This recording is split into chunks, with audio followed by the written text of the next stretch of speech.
علیکم پیارے قارئین۔ دیوتا کا ایک حصہ مکمل ہو چکا ہے۔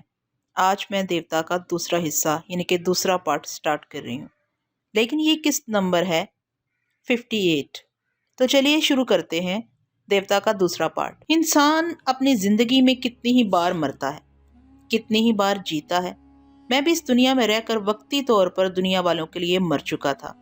اس وقت نہ کوئی میرا دوست تھا، نہ کوئی دشمن، نہ ہی اس بات کا افسوس تھا کہ میں ماسٹر یوشے کے شکنجے میں آ گیا ہوں۔ افسوس تو اس وقت ہوتا جب میں زندہ ہوتا۔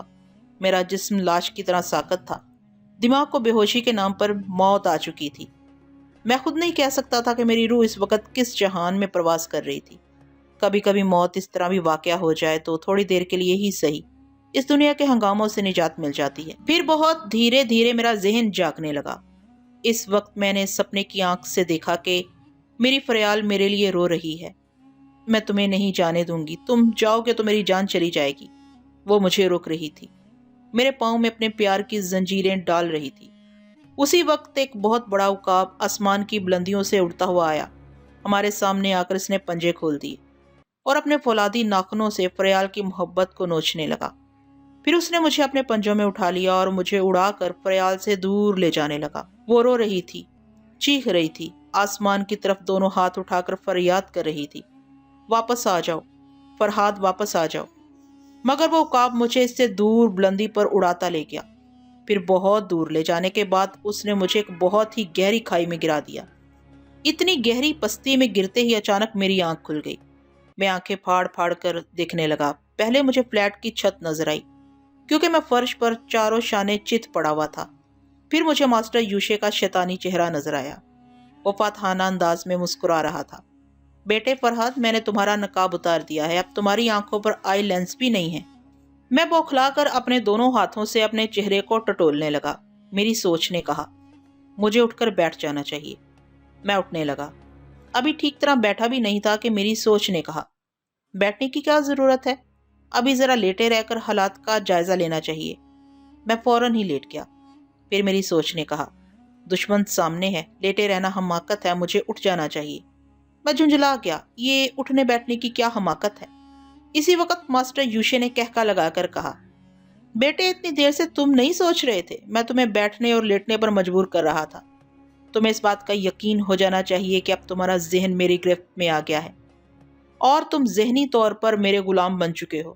اتنا کہنے کے بعد اس نے سوچ کے ذریعے میرے دماغ کو حکم دیا چلو اٹھو۔ میرے دماغ میں ایسی حکمانہ سوچ ابھری کہ میری جگہ کوئی دوسرا ہوتا تو فوراً ہی اٹھ کر بیٹھ جاتا، لیکن مجھے ضد ہو گئی تھی۔ میری سوچ کی قوت نے اسی طرح حکمانہ انداز میں کہا میں نہیں اٹھوں گا۔ میں سمجھتا تھا کہ میری حکم عدولی پر وہ کس طرح میرے دماغ میں ہلچل مچائے گا۔ اس سے پہلے ہی میں اس کے دماغ کو گڑبڑانے لگا۔ وہ کرسی پر آرام سے بیٹھا ہوا تھا، ایک دم سے سنبھل کر سیدھا ہو گیا۔ میری سوچ کی لہروں نے کسی حد تک اس کے دماغ پر اثر کیا تھا، مگر اس کے بعد ہی میری وہ سوچ کی لہریں اس کے دماغ تک پہنچنے میں ناکام ہونے لگی۔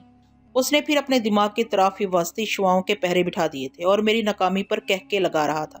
اس کے بعد اس کی سوچ کی لہروں نے مجھ پر حملہ کیا، بڑا زبردست حملہ تھا۔ میں اپنی سوچ کی لہروں کو مستحکم بنانے کی کوشش کرتا رہا، لیکن نہ جانے وہ کیسی شیطانی قوتوں کا مالک تھا کہ میرا دماغ اس کی سوچوں کی حرارت سے تپنے لگتا تھا۔ مجھے یاد آیا کہ وہ ٹیلی پیتھی کے علم میں کتنی گہرائی تک ڈوبا ہوا ہے۔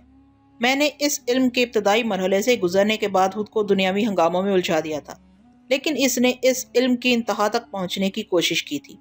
جیسا کہ مجھے معلوم ہوا کہ وہ طلوع ہوتے ہوئے سورج پر اپنی نظریں جما کر سورج کی لہروں کو حرارت بخشتا تھا، جبکہ میں شمع کی لو پر اور پورے چاند پر نظریں جمائے رکھنے کی مشقیں کرنے کے بعد اس علم کے میدان میں آگے نہیں بڑھا تھا۔ پھر وہ سورج سے نظریں ملانے والا مجھ پر حاوی کیسے نہ آتا۔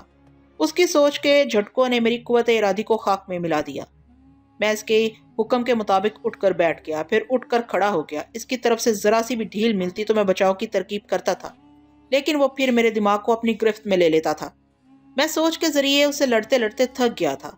یوں لگ رہا تھا کہ میری کھوپڑی کے اندر دماغ بری طرح دکھ رہا ہے۔ میں اپنے سر کو دونوں ہاتھوں سے تھام کر ادھر سے ادھر ڈگمگانے لگا۔ اس نے سوچ کے ذریعے حکم دیا تمہارے قریب صوفہ ہے، بیٹھ جاؤ۔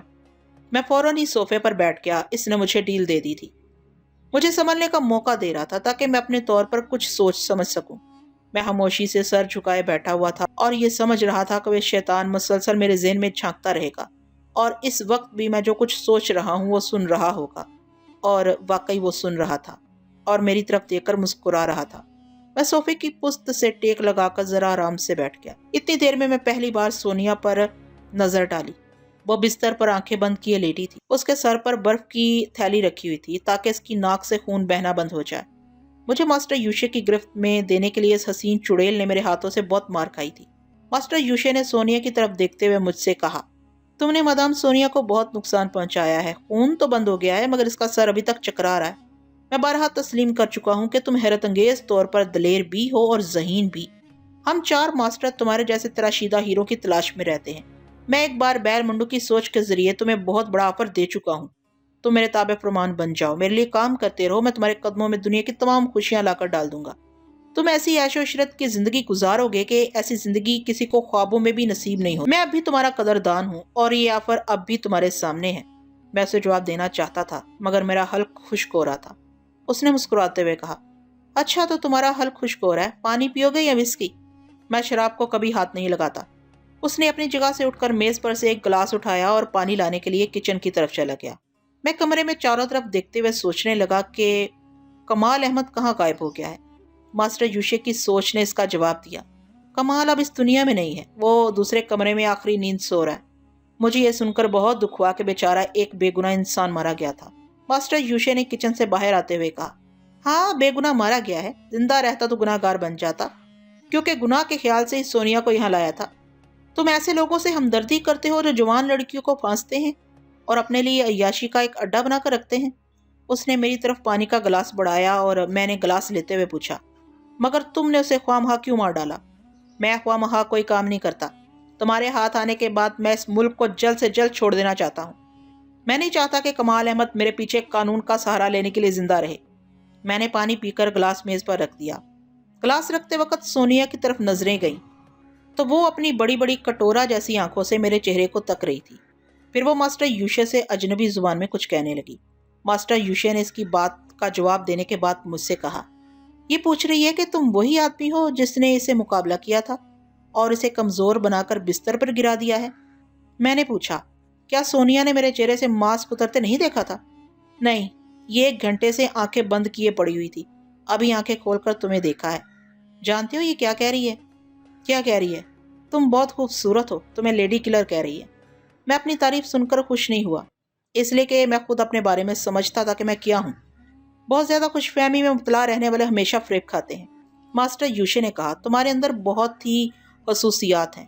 سونیا غلط نہیں کہہ رہی ہے، تم اپنی شکل، صورت، قد و قامت کے لحاظ سے لیڈی کلر ہو۔ تمہاری یہ حیثیت بھی ہمارے بہت کام آئے گی۔ دیکھو اب تک تم نے مجھے بہت پریشان کیا ہے، میرا بہت سا قیمتی وقت ضائع کیا ہے۔ اس عرصے میں کروڑوں ڈالر کا بزنس کر چکا ہوتا۔ ایسی صورت میں تم خود ہی سوچو، اگر تمہاری جگہ کوئی دوسرا ہوتا تو کیا میں اسے زندہ چھوڑ دیتا؟ نہیں، میری جگہ کوئی دوسرا ہوتا تو تم اسے کچا چبا جاتے۔ میں جانتا ہوں کہ تم میرے قدردان ہو، میری صلاحیتوں کو تسلیم کرتے ہو اور میری صلاحیتوں سے کوئی بہت ہی اہم کام نکالنا چاہتے ہو۔ ماسٹر یوشے نے ہنستے ہوئے کہا، صرف ایک نہیں، ہزاروں کام تم سے نکالتا رہوں گا اور تمہاری سلامتی اور بہتری اسی میں ہے کہ تم راضی خوشی میرے کام آتے رہو۔ انکار کرو گے تو بیل منڈو جیسی حالت ہوگی۔ وہ بھی بہت ضدی تھا لیکن میرا حکم بجا لانے پر مجبور ہو جاتا تھا۔ تم انکار کرو گے تو تمہارا بھی وہی انجام ہوگا۔ میں نے ماسٹر یوشے کو چپتی ہوئی نظروں سے دیکھتے ہوئے کہا، ماسٹر یوشے، تم نے بیل منڈو جیسے ضدی لوگوں کو دیکھا ہے جو تمہارے حکم سے انکار کرتے تھے، پھر تمہاری طرف سے ذہنی اذیتوں میں مبتلا ہو کر تمہارے آگے گھٹنے ٹیک دیتے تھے۔ اس وقت بھی تم نے مجھے کافی دیر تک ذہنی اذیت میں مبتلا رکھا تھا۔ میرا سر ابھی تک دکھ رہا ہے، میں سمجھتا ہوں کہ دماغ کو پہنچنے والی تکلیف کیا ہوتی ہے۔ اس کے باوجود تم یہ یاد رکھو کہ اگر تم نے جبرن مجھے اپنے لیے استعمال کرنا چاہا تو کسی وقت بھی بہت بڑا نقصان اٹھا سکتے ہو۔ میں ابھی انکار نہیں کروں گا، تمہارے ہر حکم کی تعمیل کروں گا، لیکن کوئی لمحہ ایسا ضرور آئے گا جب میں ترپ چال چل سکوں گا۔ ماسٹر یوشے میری باتوں کو بڑی توجہ سے سن رہا تھا۔ اس کی آنکھیں سکڑ گئی تھی اور گہری سوچ میں ڈوب گئی تھی۔ میں سوچ کے ذریعے سمجھ گیا کہ وہ میری باتوں کی صداقت کو تسلیم کر رہا تھا اور یہ اچھی طرح سمجھ رہا تھا کہ میں ایک ایسا آدمی ہوں جس سے جبرن کوئی حکم منوایا نہیں جا سکتا۔ اگر وہ مجھ سے کوئی کام نکالے گا تو دوستانہ انداز میں ہی نکال سکتا ہے، ورنہ وہ اب تک میری صلاحیتوں کو آزماتا آیا ہے، بلکہ میری صلاحیتوں سے دہشت زدہ ہوتا آیا ہے۔ اس لیے وہ سمجھ رہا تھا کہ میں بیل منڈو جیسے لوگوں سے مختلف ہوں۔ میں نے اپنی باتوں پر زور دیتے ہوئے کہا، ماسٹر یوشے، اسے اچھی طرح یاد رکھو کہ میرا نام فرہاد علی تیمور ہے۔ میں تمہارے کام آتے آتے یا تو تمہیں ڈبو دوں گا یا خود ڈوب جاؤں گا. مجھے اپنی جان کی پرواہ نہیں ہے.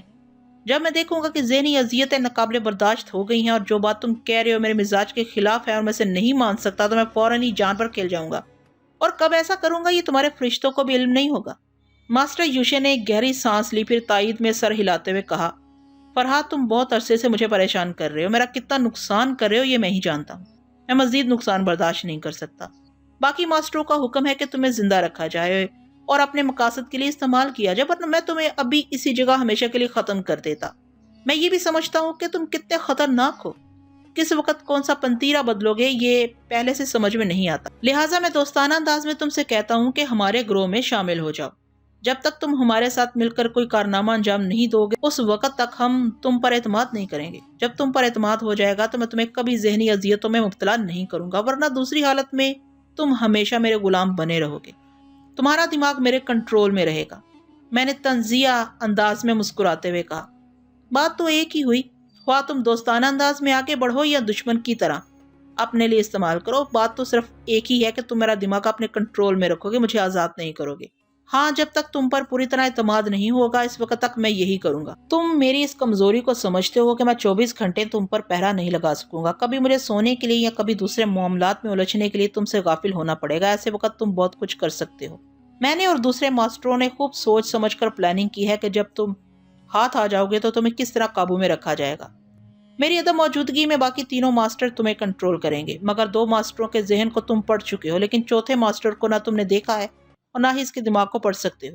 وہی دور دور سے تمہاری نگرانی کرتا رہے گا. اس کے باوجود ہم سب اس بات پر متفق ہیں کہ تمہارے جیسا ذہین اور دلیر آدمی نہ جانے کس وقت کیا کر بیٹھے.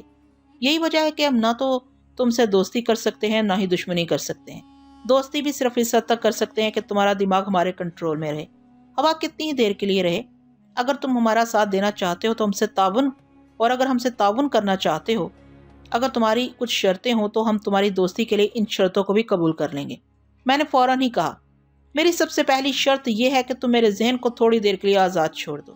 یعنی میرے دماغ میں جھانک کر میری سوچ کو نہ پڑھو، کیونکہ میں وہ شرطیں سوچنا چاہتا ہوں جو اس دوستی کے لیے اپنی طرف سے میں تم پر عائد کروں گا.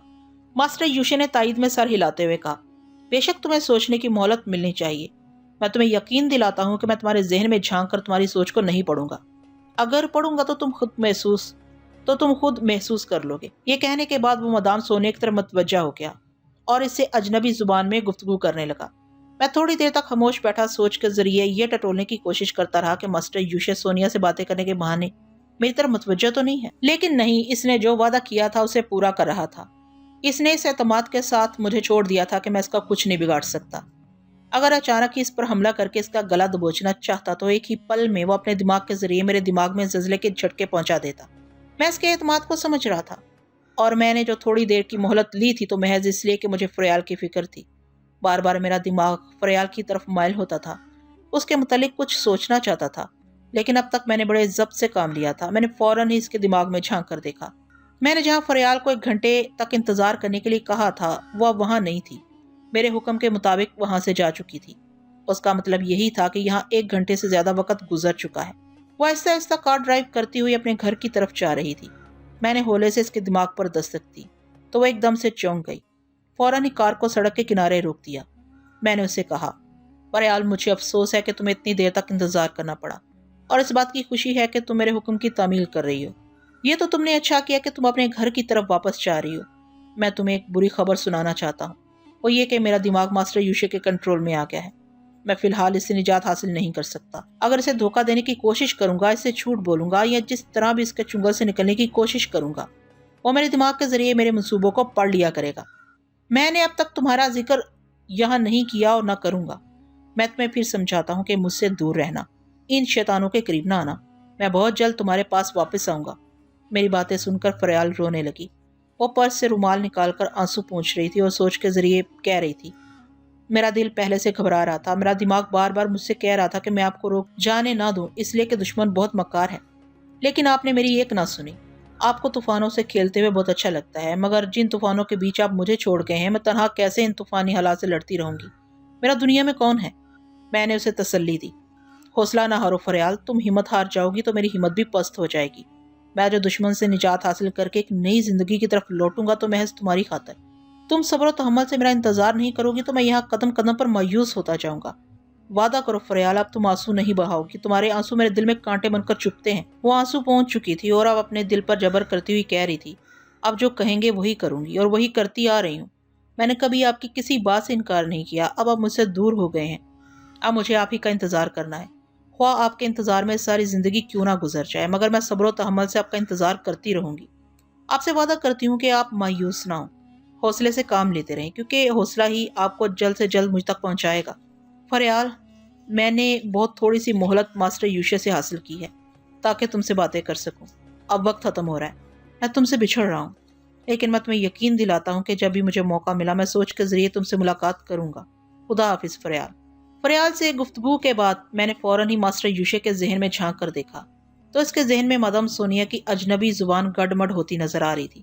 کیونکہ وہ زبان میری سمجھ میں نہیں آتی تھی، اس لیے میں اسے گڈمڈ کہہ رہا ہوں۔ کہنے کا مقصد یہ ہے کہ ماسٹر یوشے کی سوچ اس کی طرف متوجہ تھی، وہ اپنے وعدے کے مطابق میرے دماغ میں نہیں جھانک رہا تھا۔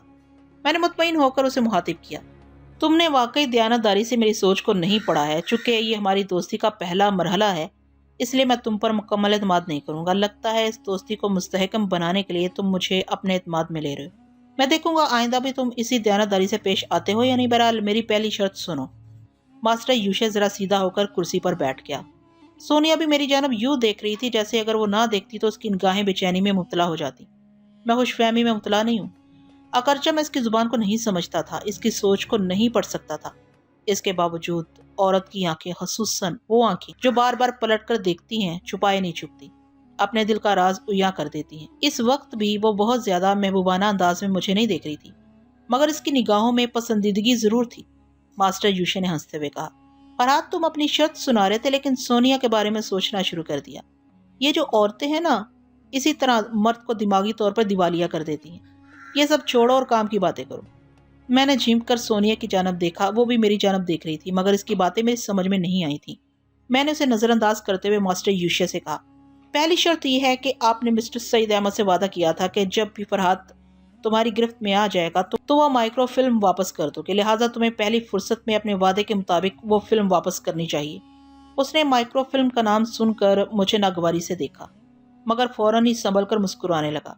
اس نے مسکراتے ہوئے کہا، فرحات یہ حب الوطنی چھوڑ دو، ہم ہر ملک کی کمزوریاں اپنے ہاتھوں میں رکھتے ہیں، یہ مائکرو فلم بہت کام کی ہے، اس ملک کی بھی ایک کمزوری ہمارے ہاتھ آ گئی ہے، لہٰذا اسے واپس کرنے کی شرط پیش نہ کرو۔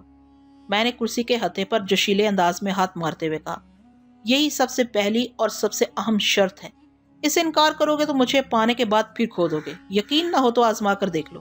ماسٹر یوشے تشویش بھری نظروں سے مجھے دیکھنے لگا، وہ سوچ رہا تھا کہ میری اتنی بڑی شرط کو کیسے تسلیم کر سکتا ہے، کیونکہ اس مائکرو فلم سے انہیں کروڑوں روپے کا فائدہ ہی ہونا تھا، کیونکہ اس مائکرو فلم سے انہیں نہ صرف کروڑوں روپے کا فائدہ ہوتا بلکہ ان ماسٹروں کو ہمارے ملک پر حکمانہ قوت حاصل ہو جاتی، اور وہ اتنا بڑا نقصان نہیں کرنا چاہ رہا تھا۔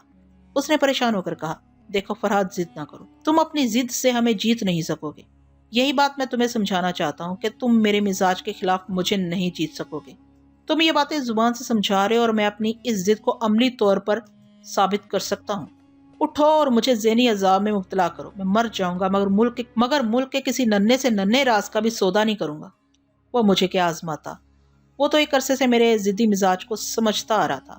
اس نے مجبور ہو کر کہا، اچھی بات ہے، میں اس شرط کو اپنی مرضی سے قبول نہیں کر سکتا، اسے تینوں ماسٹروں کے سامنے پیش کروں گا، تھوڑی دیر بعد ان کا فیصلہ سنا دوں گا، تم اپنی دوسری شرط بیان کرو۔ میں نے انکار میں سر ہلاتے ہوئے کہا، پہلے میری پہلی شرط کا فیصلہ ہو جانا چاہیے، جب تک ایک شرط منظور نہ ہو دوسری شرط میں کس امید پر پیش کروں؟ تم اپنے ساتھی ماسٹروں سے پہلے مشورہ کر لو۔ ماسٹر یوشے نے مجبور ہو کر مجھ سے کہا کہ ابھی وہ اپنے ساتھیوں سے اس سلسلے میں بات کرے گا اور تھوڑی دیر بعد مجھے جواب دے گا۔ یہ کہہ کر وہ خاموش ہو گیا اور اپنے ساتھی ماسٹروں سے رابطہ قائم کرنے لگا۔ میں بہت پہلے ماسٹر یوشے کے ذریعے دو ماسٹروں کی سوچ کو پڑھ چکا تھا، یعنی ان کے دماغ تک پہنچ سکا تھا، میں جب بھی چاہتا ان کے منصوبوں سے باخبر ہو سکتا تھا۔ صرف چوتھا ماسٹر ایسا تھا جس کے دماغ تک میں نہیں پہنچ سکتا تھا، وہ بڑے ہی پراسرار طریقے سے غائب ہو گیا تھا، شاید اسے میرے پیچھے لگا دیا گیا تھا۔ میں نے اس وقت بھی ماسٹر یوشے کی سوچ کے ذریعے معلوم کرنے کی کوشش کی کہ اس مشورے میں چوتھا ماسٹر شریک ہوتا ہے یا نہیں۔ میرا خیال درست نکلا، چوتھا ماسٹر بالکل ہی غائب ہو چکا تھا۔ ماسٹر یوشے اس وقت صرف دو ماسٹروں سے مشورے کر رہا تھا ان میں سے ایک ماسٹر دانیال تھا جو آگ کا دیوتا کہلاتا تھا، جس کی بیٹی اینجلا کو میں نے مار ڈالا تھا، اس لیے وہ مجھ سے خار کھائے بیٹھا تھا۔ اس نے میری شرط سننے کے بعد ماسٹر یوشے سے کہا، میں نہیں سمجھ سکتا کہ تم فرحاد کو اتنی اہمیت کیوں دے رہے ہو۔ ایک بار مجھے اس کا سامنا کرنے تو میں اسے اپنی آتشی قوتوں سے جلا کر راکھ کر دوں گا۔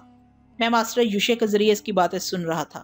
تیسرا ماسٹر سائمن کہہ رہا تھا، ماسٹر دانیال، تم اپنی بیٹی کا انتقام لینے کے لیے صرف نفرت سے فرحاد کے متعلق سوچ رہے ہو، ورنہ یہ بات ہم سب پر پوری طرح واضح ہو چکی ہے کہ وہ اپنی ذہانت اور دلیری سے ہم لوگوں کا کتنا وقت برباد کرتا رہا ہے۔ ویسے یہ کہ اس کا مطالبہ بہت بڑا ہے۔ وہ مائکرو فلم ہمارے لیے بہت اہمیت رکھتی ہے۔ فرحاد کی اس پہلی شرط پر ہمیں سنجیدگی سے غور کرنا ہوگا۔ ہم اتنی جلدی فیصلہ نہیں کر سکیں گے۔ ماسٹر یوشے کی سوچ نے کہا، فرحاد اپنی ضد پر اڑا ہوا ہے۔ وہ کہتا ہے کہ پہلی شرط مانی جائے گی تبھی وہ دوسری شرط بیان کرے گا۔ اس کی ضد ہمارے لیے مشکلات پیدا کر سکتی ہے۔ ماسٹر سائمن نے جواباً کہا، مجھے یقین ہے کہ فرحاد ہماری گفتگو کو سن رہا ہے۔ میں اسے براہ راست باتیں کرنا پسند کروں گا۔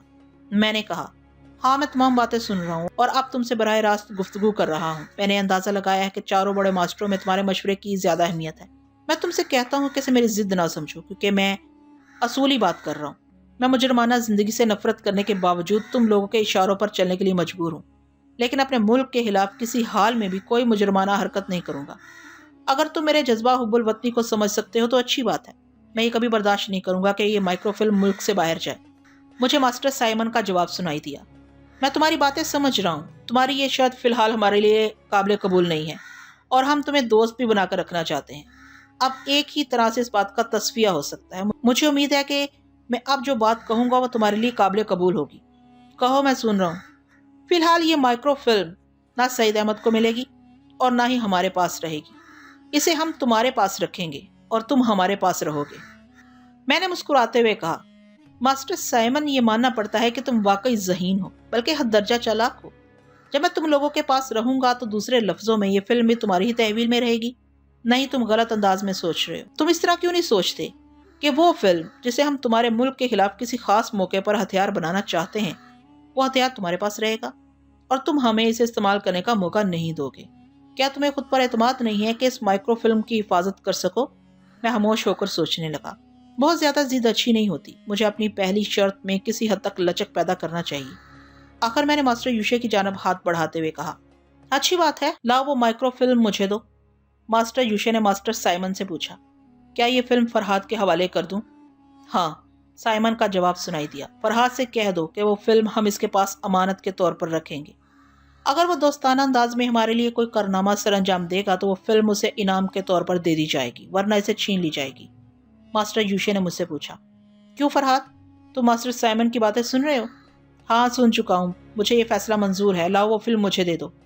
ماسٹر یوشے نے وہ فلم مجھے دے دی۔ میں نے اسے جیب میں رکھتے ہوئے کہا، میری دوسری شرط یہ ہے کہ میرے ذاتی معاملات میں مداخلت نہ کی جائے اور میرے دوستوں اور رشتہ داروں کو اپنا اعلی کار نہ بنایا جائے۔ ماسٹر یوشے نے کہا، تم ایسی شرطیں پیش کرتے ہو جو یا تو قابل قبول نہیں ہوتی یا ہمیں الجھا کر رکھ دیتی ہیں۔ صاف بات تو یہ ہے کہ تمہارے جیسے ضدی آدمی کو ذہنی اذیتوں میں مبتلا کر کے ہم اپنا کام نہ نکال سکیں گے۔ اس کے لیے ضروری ہے کہ تمہارے کسی دوست کو، کسی عزیز رشتہ دار کو یا تمہاری کسی محبوبہ کو اپنی مٹھی میں رکھیں۔ جس طرح سمر کو ٹارگٹ بنا کر میں سعید احمد سے اپنا کام نکالتا رہا ہوں، اسی طرح مجھے یقین ہے کہ تمہاری بھی کوئی محبوبہ ہوگی جسے میں ہینڈل کر سکوں گا۔ میں غصے اور نفرت سے اسے دیکھنے لگا، لیکن ایسے وقت بھی میں اس قدر محتاط تھا کہ فریال کا نام اپنی سوچ تک نہیں لا رہا تھا۔ مبادا وہ فریال کو میری محبوبہ کی حیثیت سے جان جائے۔ دیکھو فرحاد، تمہیں غصہ کرنے کی بجائے ٹھنڈے دماغ سے سوچنا چاہیے۔ ہم محض مجبور ہو کر ایسا کریں گے۔ آخر ہماری دوستی کو آزمانے میں مذائقہ کیا ہے؟ تم ہمیشہ دوست بن کر رہو اور دیکھو کہ ہم تمہاری کسی محبوبہ کو اعلی کار بنانے کی بجائے اس کی کتنی عزت کرتے ہیں۔ ہم تمہاری دوسری شرط اس طرح تسلیم کرتے ہیں کہ جب تک تم دوست بن کر رہو گے ہم تمہارے ذاتی معاملات میں مداخلت نہیں کریں گے۔ میں نے بیزار ہو کر سوچا کہ اپنی شرطیں پیش کرنا فضول ہے، کیونکہ یہ میری شرطیں جانتے تو ہیں لیکن ان شرائط پر اپنی شرائط کو بھی عائد کر دیتے ہیں۔ حقیقتاً دیکھا جائے تو اس وقت میں ان کا قیدی تھا۔ اس کے باوجود میں انہیں معروف کرنے کی کوشش کر رہا تھا۔ مجھے کچھ جھکنا تھا اور کچھ انہیں جھکانا تھا۔ اس لیے میں نے کہا، اب مجھے اپنی کوئی شرط پیش نہیں کرنی ہے، تم مجھے بتاؤ کہ ابھی مجھ سے کیا کام لینا چاہتے ہو۔ ماسٹر یوشے اپنی جگہ سے اٹھ کر میز کے قریب آیا۔ وہاں وسکی کی بوتل میں ایک پیک کی مقدار بچی ہوئی تھی، وہ اسے گلاس میں انڈیلنے لگا۔ میں خاموشی سے وسکی کی اس بوتل کو دیکھ رہا تھا جو اب خالی ہو چکی تھی، مگر اس کے بعد ماسٹر یوشے کو مزید پینے کی خواہش ہوگی تو وہ دوسری بوتل کہاں سے لائے گا؟ دوسری بوتل اس فلیٹ میں نہیں تھی۔ فلیٹ کے باہر کمال احمد کی کار کی ڈگی میں ماسٹر یوشے کا ایک سوٹ کیس رکھا تھا، اور اس سوٹ کیس میں شراب کی وہ بوتل تھی جس میں کھوپڑی کو الٹ دینے والی ایک دوا میں ملا چکا تھا۔ اور یہ سوچ کر مجھے اطمینان حاصل ہو رہا تھا کہ ماسٹر یوشے کی شامت قریب آتی جا رہی ہے۔ جب بھی وہ اپنے سوٹ کیس سے شراب کی وہ بوتل نکال کر کھولے گا اور اس میں سے ایک گھونٹ بھی پیے گا تو اس کے دماغ سے اس کی تمام سوچیں، باتیں بلیک بورڈ پر لکھی ہوئی چاک کی تحریر کی طرح مٹ جائیں گی۔ دماغ سے باتیں مٹنے کا مطلب یہ ہے کہ دماغ کی سوچیں بھی مٹیں گی اور ٹیلیپیتھی کی تمام صلاحیتیں نابود ہو جائیں گی۔ ماسٹر یوشے میری اس خطرناک چال سے بے خبر تھا۔ اس نے میز کے قریب کھڑے ہو کر شراب کا ایک گھونٹ لیا۔ میں چاہتا تھا کہ وہ ایک ہی گھونٹ میں پورا ایک پیک حلق سے اتار لے تاکہ وہ دوسری بوتل کی خواہش کرے، مگر وہ ایک ہی گھونٹ پی کر اپنی جگہ واپس آ گیا اور کرسی پر بیٹھتے ہوئے بولا، یہاں تمہارے لیے کوئی کام نہیں ہے، فی الحال ہمارے ساتھ عیش کرو۔ ابھی تمہارا پاسپورٹ بن رہا ہے، بلکہ پاسپورٹ اور ویزا دونوں ہی بن چکے ہوں گے۔ میں نے حیرانی سے پوچھا، اتنی جلدی میرا پاسپورٹ اور ویزا کیسے بن سکتا ہے؟ اس نے ہنستے ہوئے جواب دیا، ہمارے پاس ہر مسئلے کا حل موجود ہے، ہم منٹوں میں بھی پاسپورٹ اور ویزا بنا لیتے ہیں، صرف تمہاری تصویر کی کمی ہے۔ میں نے اسے بتایا کہ اس وقت میرے پاس اپنی کوئی تصویر نہیں ہے۔ ماسٹر یوشے نے کہا، کوئی بات نہیں، تم ذرا خاموش رہو، میں کچھ معلومات حاصل کر رہا ہوں۔ تم میری سوچ سے رابطہ قائم نہ کرنا، اگر کرو گے تو مجھے پتا چل جائے گا۔ یہ کہنے کے بعد شاید وہ کسی کے ذہن میں جھانکنے لگا۔ میں تجسس میں گرفتار تھا، لیکن اس کی مرضی کے خلاف کوئی حرکت نہیں کرنا چاہتا تھا۔ 15 منٹ کے بعد اس نے کہا، تمام انتظامات مکمل ہو چکے ہیں، صرف تمہاری تصویر کی کمی ہے، وہ تھوڑی دیر کے بعد اتار لی جائے گی۔ اب ہمیں یہاں سے چلنا چاہیے، ایسا نہ ہو کہ کمال احمد کا کوئی واقف کار یہاں پہنچ جائے۔ ہم کہاں جائیں گے؟ فی الحال تو انٹرکان چلیں گے، وہاں میرے اور مدام کے لیے کمرے مخصوص ہیں۔ تم ہی بتاؤ کہ اب تک تم کہاں رہتے تھے؟ میرا کوئی مستقل ٹھکانہ نہیں ہے اور نہ ہی کوئی یہاں میرا واقف کار ہے۔ تو پھر تم ہم سے دور بھاگنے کے لیے کس کی گاڑی استعمال کر رہے تھے؟ جس طرح تم نے گاڑی کے لیے کمال احمد کو شکار کیا، اسی طرح میں بھی بوقت ضرورت کسی کو پکڑ لیتا ہوں۔ اس نے میری بات سے قائل ہو کر کہا، اچھی بات ہے، تمہارے لیے بھی انٹرکان میں ایک کمرہ حاصل کیا جائے گا، اب یہاں سے نکلو۔ اس نے مدام سونیا سے بھی اٹھنے کے لیے کہا۔ وہ بستر سے اٹھ کر کھڑی ہو گئی اور ہمارے پیچھے چلتی ہوئی فلیٹ سے باہر آ گئی۔ ہم نے کمال احمد کی کار کی ڈگی کھول کر اس میں سے سامان نکالا، پھر ڈگی بند کرنے کے بعد چابی کار میں ہی چھوڑ دی اور سامان اٹھا کر گلی سے سڑک پر آ گئی۔ وہاں سڑک کے کنارے ایک ٹیکسی کھڑی ہوئی تھی۔ اس ٹیکسی کی پچھلی سیٹ سے ایک شخص باہر آیا، اس کے ہاتھوں میں ایک کیمرہ تھا۔ وہ مختلف زاویوں سے میری کئی تصویریں لینے لگا۔ اس دوران ماسٹر یوشے مدام سونیا کے ساتھ ٹیکسی کی پچھلی سیٹ پر بیٹھ گیا تھا۔ یہ بات سمجھ میں آ گئی تھی کہ اس نے سوچ کے ذریعے اپنے کسی اعلی کار کیمرہ مین کو ٹیکسی سمیت وہاں بلایا تھا۔ تصویریں اتروانے کے بعد میں اگلی سیٹ پر بیٹھ گیا۔ پھر آدھے گھنٹے کے بعد ہم ہوٹل انٹرکان میں پہنچ گئے۔ میرے ساتھ ماسٹر یوشے کا رویہ بڑا ہی دوستانہ تھا۔ میں بھی دوستوں کے انداز میں ہی سے باتیں کر رہا تھا۔ اس نے میرے لیے انٹرکان میں ایک کمرہ حاصل کر لیا تھا۔ میں اس انتظار میں تھا کہ وہ اپنے کمرے میں پہنچے گا تو پھر وسکی کی طلب کرے گا اور اپنے سوٹ کیس سے وسکی کی وہ بوتل نکالے گا، لیکن مجھے پا لینے کے بعد اسے اطمینان ہو گیا تھا۔ اب وہ اپنی نیند پوری کرنا چاہتا تھا۔ اس نے مجھ سے کہا، فرحات، تمہیں جن چیزوں کی ضرورت ہے مجھے بتاؤ، میں چاہتا ہوں کہ سفر شروع کرنے سے پہلے تمہارے پاس اپنی ضرورت کا ہر سامان موجود ہو۔ میں یہ سامان فوراً ہی منگوا دوں گا۔ میں اسے بتانے لگا کہ مجھے کن چیزوں کی ضرورت ہے۔ میں نے اپنے کپڑوں کے ناپ بھی بتائے اور شیونگ کے سامان سے لے کر جوتوں تک کی فہرست بنا لی۔ ماسٹر یوشے نے سر ہلا کر کہا، ٹھیک ہے، تم اپنے کمرے میں جا کر آرام کرو، میں بھی سونا چاہتا ہوں۔ جب ہم سو کر اٹھیں گے تو تمہاری ضرورت کی تمام چیزیں پہنچ چکی ہوں گی۔ میں مایوس ہو کر اپنے کمرے میں آ گیا۔ مجھے یہ تو پتا چل گیا تھا کہ وہ اب سونے جا رہا ہے، اس لیے شراب پینے کی خواہش نہیں کرے گا۔ میں نے اپنے کمرے میں پہنچ کر سوچ کے ذریعے اسے مخاطب کیا، ماسٹر یوشے، ایک بات میری سمجھ میں نہیں آتی۔ پوچھو، کیا بات ہے؟ میں نے پوچھا، جب تمہارے پاس اتنے ذرائع ہیں، میری تصویر اتارنے کے لیے فوراً ہی ایک کیمرہ مین بھی طلب کر لیتے ہو اور دوسری چیزیں حاصل کرنے کے لیے اپنے خدمت گاروں سے کام لیتے ہو، تو پھر میرا پیچھا کرنے کے لیے تم پچھلے دنوں ایک گاڑی کے محتاج کیوں ہو گئے تھے؟ کیا تم یہاں پہنچنے سے پہلے اپنے لیے گاڑی کا انتظام نہیں کر سکتے تھے؟ ماسٹر یوشے نے ہنستے ہوئے کہا، میں سب کچھ کر سکتا ہوں۔ میں جس ملک کی سرزمین پر قدم رکھوں وہاں میرے لیے کسی چیز کی کمی نہ ہو، ایسے انتظامات تو ہم پہلے ہی کر لیتے ہیں۔ لیکن تمہیں پا لینے سے پہلے میں یہ سمجھتا تھا کہ تم میری سوچ کو پڑھتے رہتے ہو۔ اگر میں اپنے اہلکاروں سے کام لوں گا اور اپنی ضرورت کی چیزیں ان سے طلب کروں گا تو تم میری سوچ کے ذریعے میرے اہلکاروں تک پہنچ جاؤ گے اور انہیں نقصان پہنچاؤ گے۔ اسی لیے میں نے گاڑی حاصل کرنے کے لیے انٹرکان والوں سے درخواست کی تھی۔ کہو، کچھ اور بھی پوچھنا ہے؟ ہاں، ایک سوال اور پوچھنا ہے۔ ہم اس ملک کو چھوڑنے کے بعد کہاں جائیں گے؟ یہاں سے کچھ دور مشرق بعید کا ایک جزیرہ ہماری منزل ہے۔ اس جزیرے کا نام کوائی ہے۔ جزیرہ کوائی کہاں واقع ہے؟ جزیرہ ہوائی سے 100 میل کے فاصلے پر ایک جزیرہ نیہاؤ ہے۔ جزیرہ نیہاؤ کے قریب ہی وہ جزیرہ کوائی ہے۔ یوں سمجھو کہ وہ چھوٹا سا جزیرہ ہم ماسٹروں کی ملکیت ہے۔ باقی تفصیلات تمہیں بعد میں معلوم ہوتی رہیں گی، آپ مجھے سونے دو۔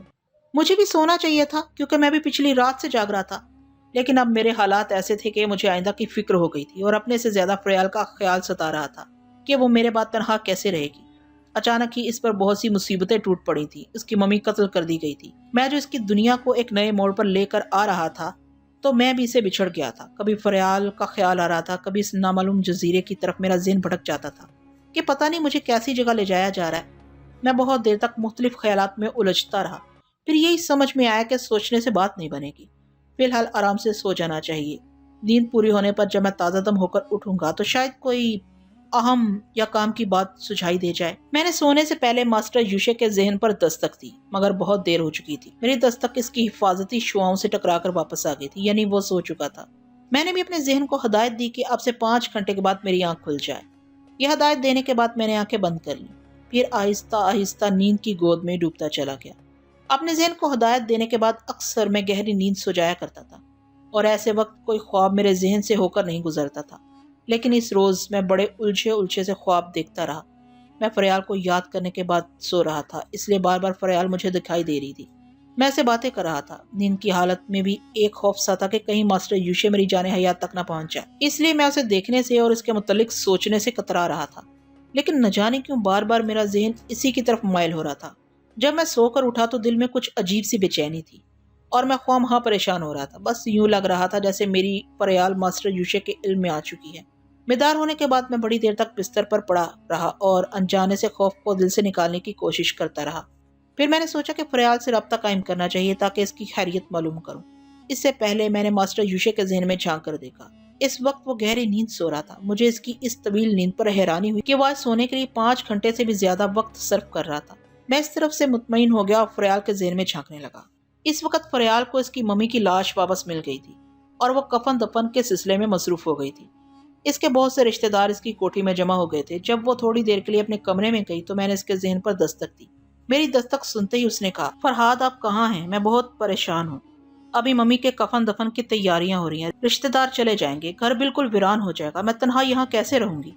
میں اسے تسلیاں دینے لگا کہ انشاءاللہ میں بہت جلد اس کے پاس آ جاؤں گا، لیکن ابھی حالات سازگار نہیں ہیں اور اس وقت میں اپنے دشمن کے کنٹرول میں ہوں۔ فریال نے کہا، بس آپ اسی طرح موقع نکال کر مجھ سے باتیں کرتے رہیں، اتنی تسلی تو ہو جاتی ہے کہ آپ مجھ سے قریب ہیں۔ تھوڑی دیر پہلے آپ نے مجھ سے میرے پاسپورٹ کے متعلق پوچھا تھا، لیکن آپ نے یہ نہیں بتایا کہ آپ میرے پاسپورٹ سے کیا کام لینا چاہتے ہیں۔ میں نے بڑی حیرانی سے فریال کی باتیں سنی کیونکہ میں نے اسے پاسپورٹ کے متعلق کوئی بات نہیں کی۔ میں تو گہری نیند سو رہا تھا۔ میں نے اس سے کہا، فریال یہ تم کیا کہہ رہی ہو؟ میں نے تو تھوڑی دیر پہلے تم سے گفتگو نہیں کی۔ اب کیسی باتیں کر رہے ہیں؟ آپ نے تقریباً 2 گھنٹے پہلے پوچھا تھا اور میں نے جواباً کہا تھا کہ میرے پاس انٹرنیشنل پاسپورٹ ہے اور اس میں مشرق بعید کے تمام ممالک کا اندراج ہے۔ میں جب چاہوں یہاں سے ان ممالک کی طرف جا سکتی ہوں۔ یہ سن کر آپ نے کہا تھا کہ باقی باتیں آپ بعد میں کر لیں گے اور یہ کہہ کر آپ نے رابطہ ختم کر دیا تھا۔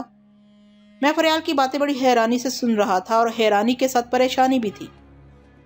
میرا ذہن فوراً ہی ماسٹر یوشے کی طرف گیا، شاید وہی مجھ سے دوگلی چالیں چل رہا ہے۔ جب میں نے سونے سے پہلے اس کے دماغ میں جھانک کر دیکھا تو اس کے دماغ کے چاروں طرف حفاظتی شعاؤں کا پہرا تھا۔ میں نے یہی سمجھا تھا کہ وہ سو چکا ہے۔ اس سے پہلے بھی میں دھوکہ کھا چکا تھا۔ وہ سونے کا بہانہ کر رہا تھا اور میں اس کی غفلت سے فائدہ اٹھا کر فلیٹ میں داخل ہو گیا تھا۔ وہاں پہنچ کر پتہ چلا تھا کہ دراصل اس نے مجھے دھوکہ دینے کے لیے یہ چال چلی تھی اور محض سونے کا بہانہ کیا تھا۔ یہ باتیں یاد آئی تو میری سمجھ میں آیا کہ اس وقت بھی وہ گہری نیند نہیں سو رہا تھا بلکہ مجھے دھوکہ دے رہا تھا۔ جب میں سو گیا تھا تو اس نے اپنے علم کو کام میں لا کر میرے خواب دیدہ ذہن کو اپنے تابع فرمان بنا لیا تھا اور مجھے جبراً وہ باتیں سوچنے پر مجبور کر رہا تھا جن سے میں اب تک اس کے سامنے سوچنے سے پرہیز کرتا رہا تھا۔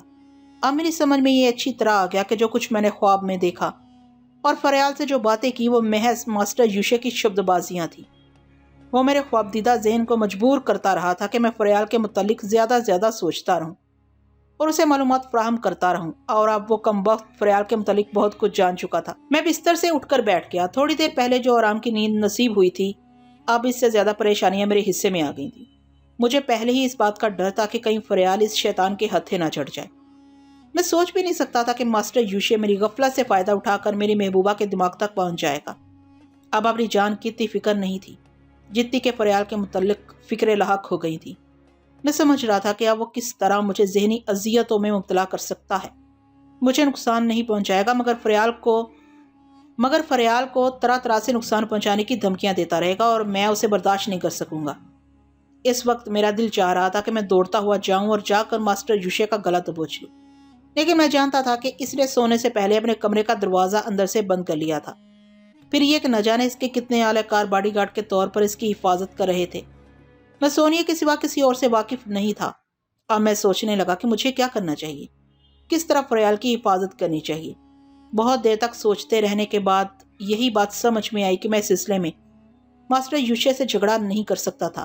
اگر میں فریال کو سوچ کے ذریعے یہ سمجھا دیتا کہ اس کے ساتھ دھوکہ کیا جا رہا ہے اور میرا دشمن فرہاد بن کر اسے سوچ کے ذریعے رابطہ قائم کر رہا ہے تو وہ محتاط ہو جاتی، ماسٹر یوشے کی کوئی بات نہ مانتی، لیکن اس کا نتیجہ کیا ہوتا؟ اس کے نتائج پر غور کرتے ہی میں کانپ سا گیا۔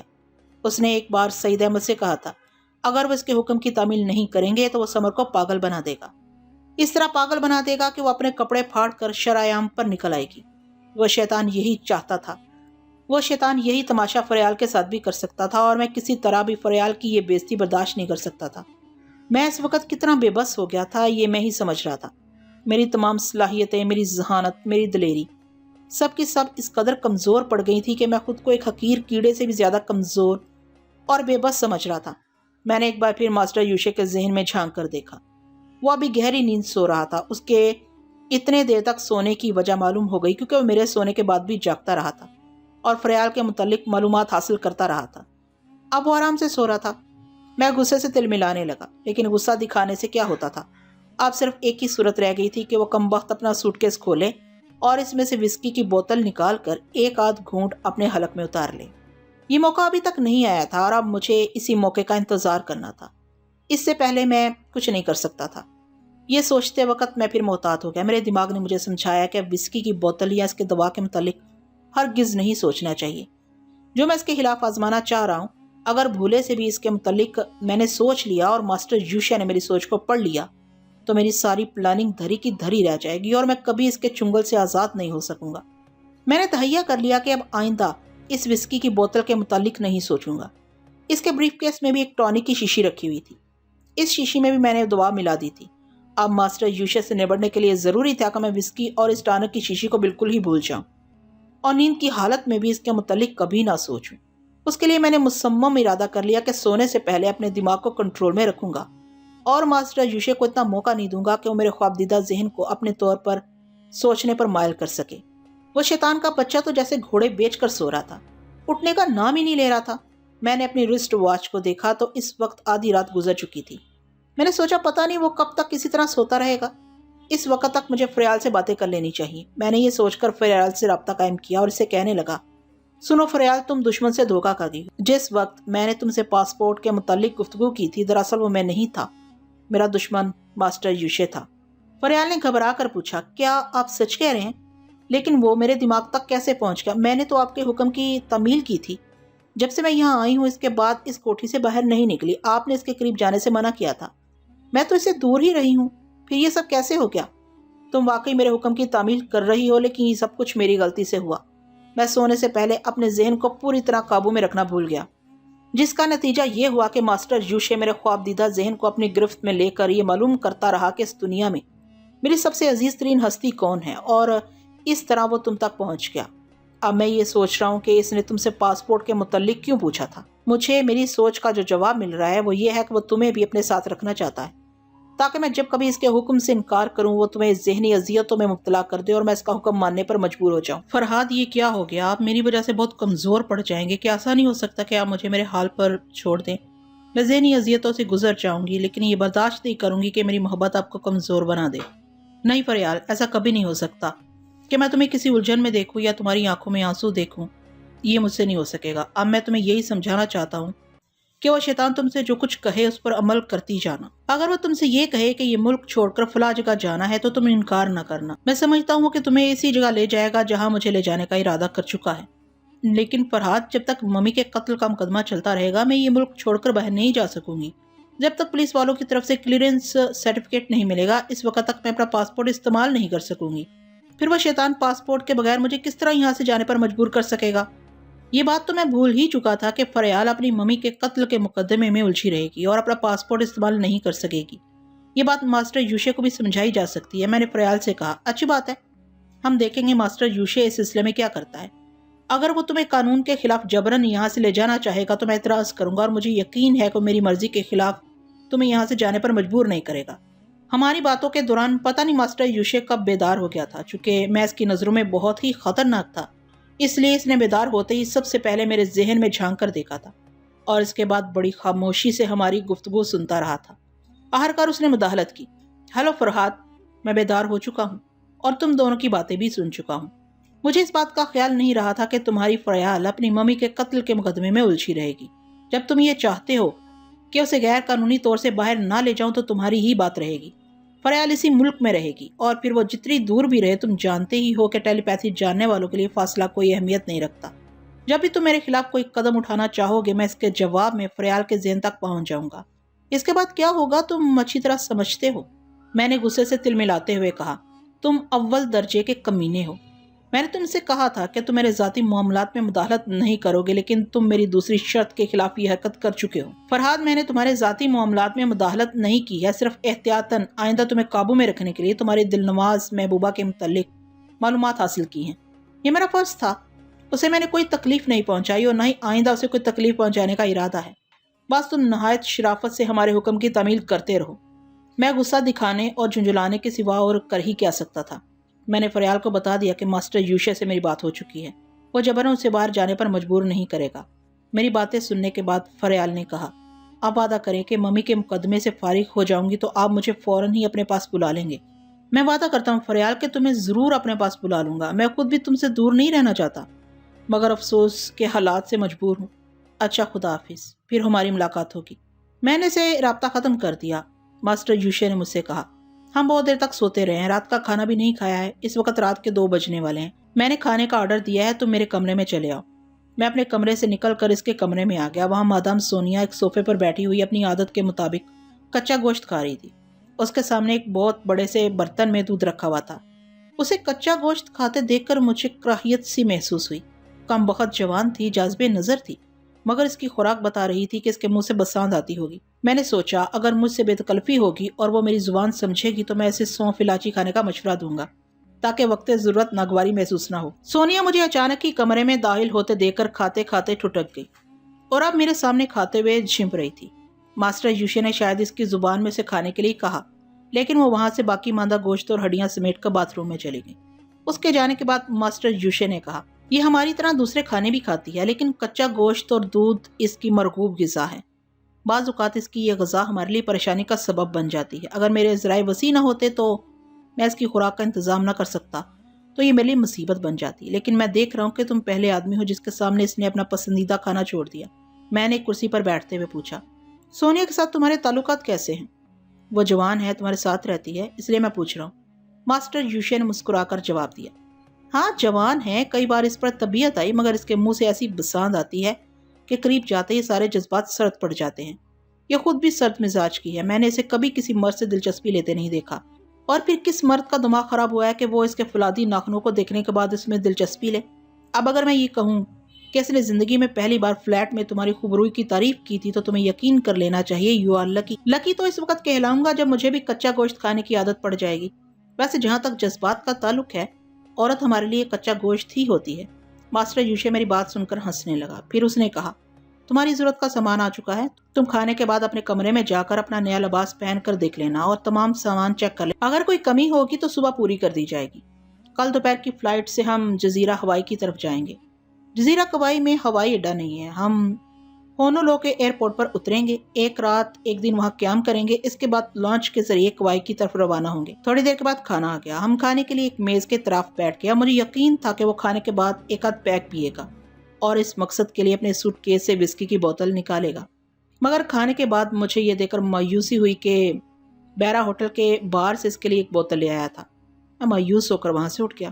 اس وقت تک سونیا باتھ روم سے واپس آ گئی تھی۔ چہرے سے پتہ چل رہا تھا کہ اس نے صرف اپنا چہرہ ہی نہیں بلکہ منہ بھی اچھی طرح صاف کیا ہے، اچھی طرح دانت مانج کر خوب کلیاں کی ہیں، کیونکہ مسکراتے وقت اس کے دانت موتی کی طرح چمک رہے تھے۔ میں نے اس کی مسکراہٹ کا جواب مسکراہٹ سے دینے کی بجائے بڑی بے نیازی سے منہ پھیر لیا، پھر اس کے کمرے سے نکل کر اپنے کمرے میں آ گیا۔ میرے کمرے میں بہت سا سامان بکھرا پڑا تھا، نیا سوٹ کیس، نئے جوتوں کے 2 ڈبے، ایک بریف کیس۔ سوٹ کھول کر دیکھا تو اس میں کئی جوڑے کپڑے، 2 عدد سوٹ، نکٹائیاں اور شیونگ کا سامان رکھا ہوا تھا۔ میں نے سوٹ اور دوسرے کپڑے پہن کر دیکھے، میرے بدن پر ٹھیک آ رہے تھے۔ میں نے تمام سامان ایک طرف رکھ دیا۔ اس وقت 3:30 بجے تھے۔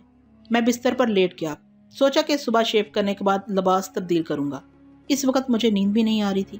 میں نے سوچا کہ فریال سے باتیں کرنا چاہیے، لیکن اس کا ذہن نیند میں ڈوبا ہوا تھا، وہ تھکی ہاری سو رہی تھی۔ میں نے اسے آرام سے سونے کے لیے چھوڑ دیا۔ اسی وقت دروازے پر دستک ہوئی۔ میں نے سوچا کون ہو سکتا ہے؟ یہ معلوم کرنے کے لیے میں نے ماسٹر یوشے کے ذہن میں جھانک کر دیکھا، وہ اپنے کمرے میں آرام سے بیٹھا وسکی سے دل بہلا رہا تھا۔ میں مدام سونیا کے ذہن میں نہیں جھانک سکا کیونکہ وہ اپنی زبان میں سوچتی تھی، اور میں اس کی سوچ پڑھ کر یہ نہیں معلوم کر سکتا تھا کہ وہ کہاں ہے اور کیا سوچ رہی ہے۔ اسی وقت دوبارہ دستک ہوئی۔ کم ان، میں نے اونچی آواز میں کہا۔ دروازہ کھل گیا اور سونیا جھجکتی ہوئی اندر آ گئی۔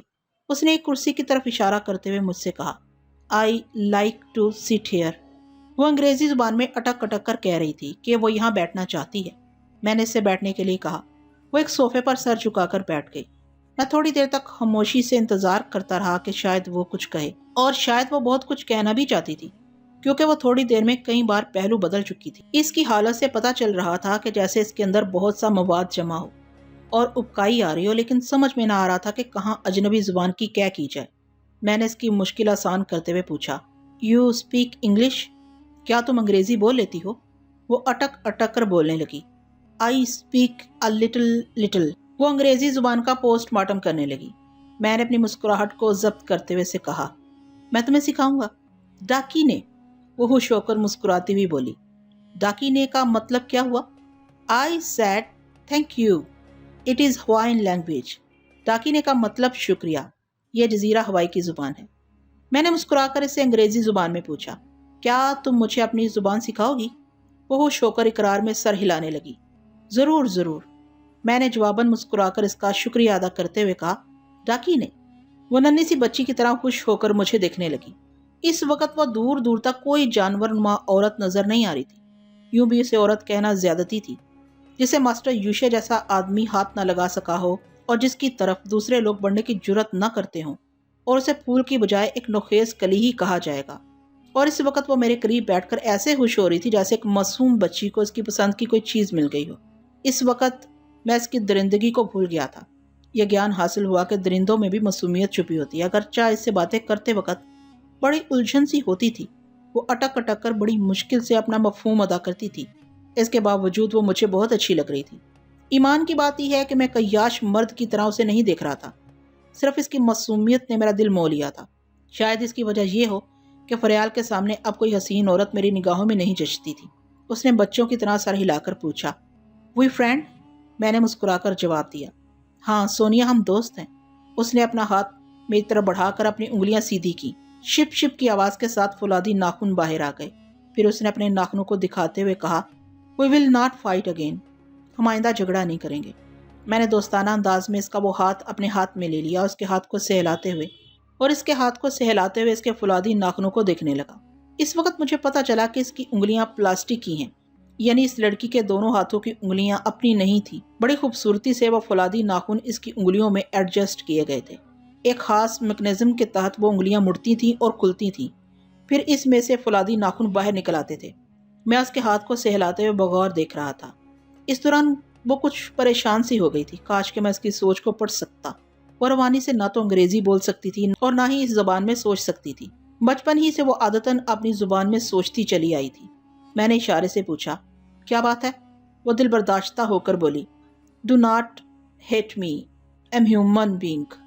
مجھ سے نفرت نہ کرنا، میں ایک انسان ہوں۔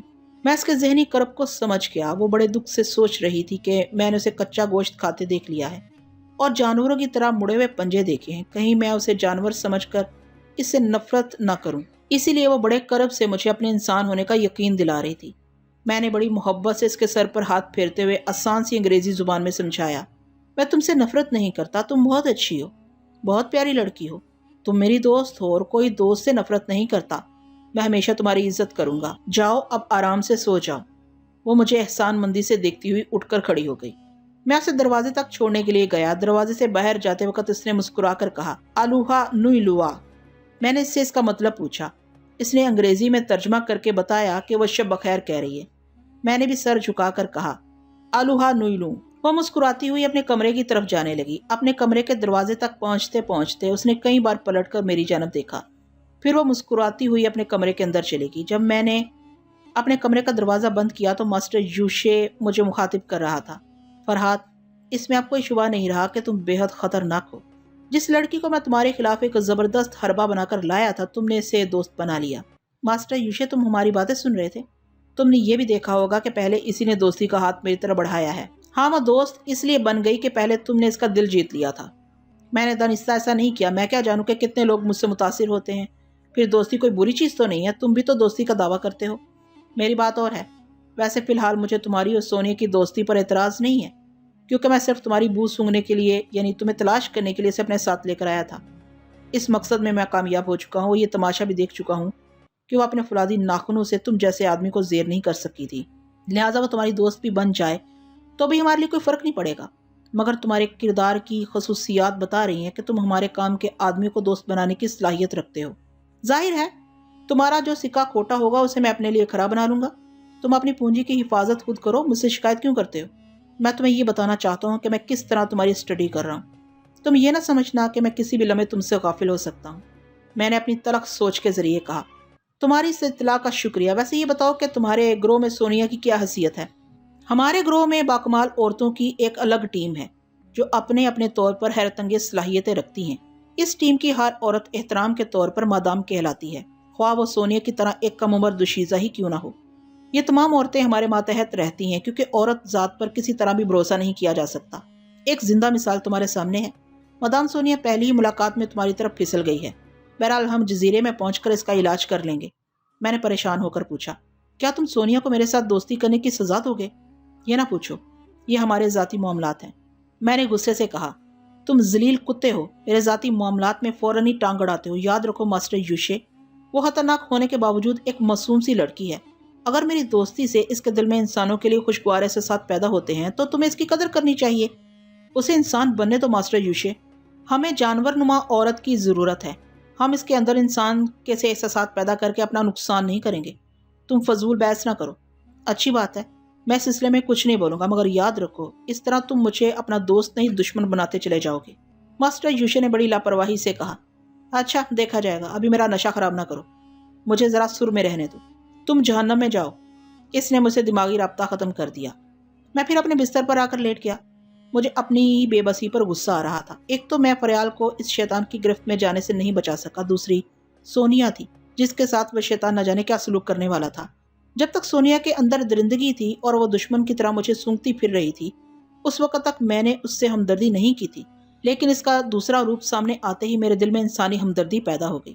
میں نے اس لڑکی کے ذہن میں جھانک کر دیکھا تاکہ ٹوٹی پھوٹی انگریزی میں سے رابطہ قائم کر سکوں، لیکن اس کے دماغ میں ماسٹر یوشے کی سوچ سنائی دے رہی تھی۔ ماسٹر یوشے سونیا کی زبان میں سے کچھ کہہ رہا تھا۔ کہنے کے انداز میں بڑی سختی تھی، جس سے اندازہ ہو رہا تھا کہ وہ سونیا کو ڈانٹ رہا ہے۔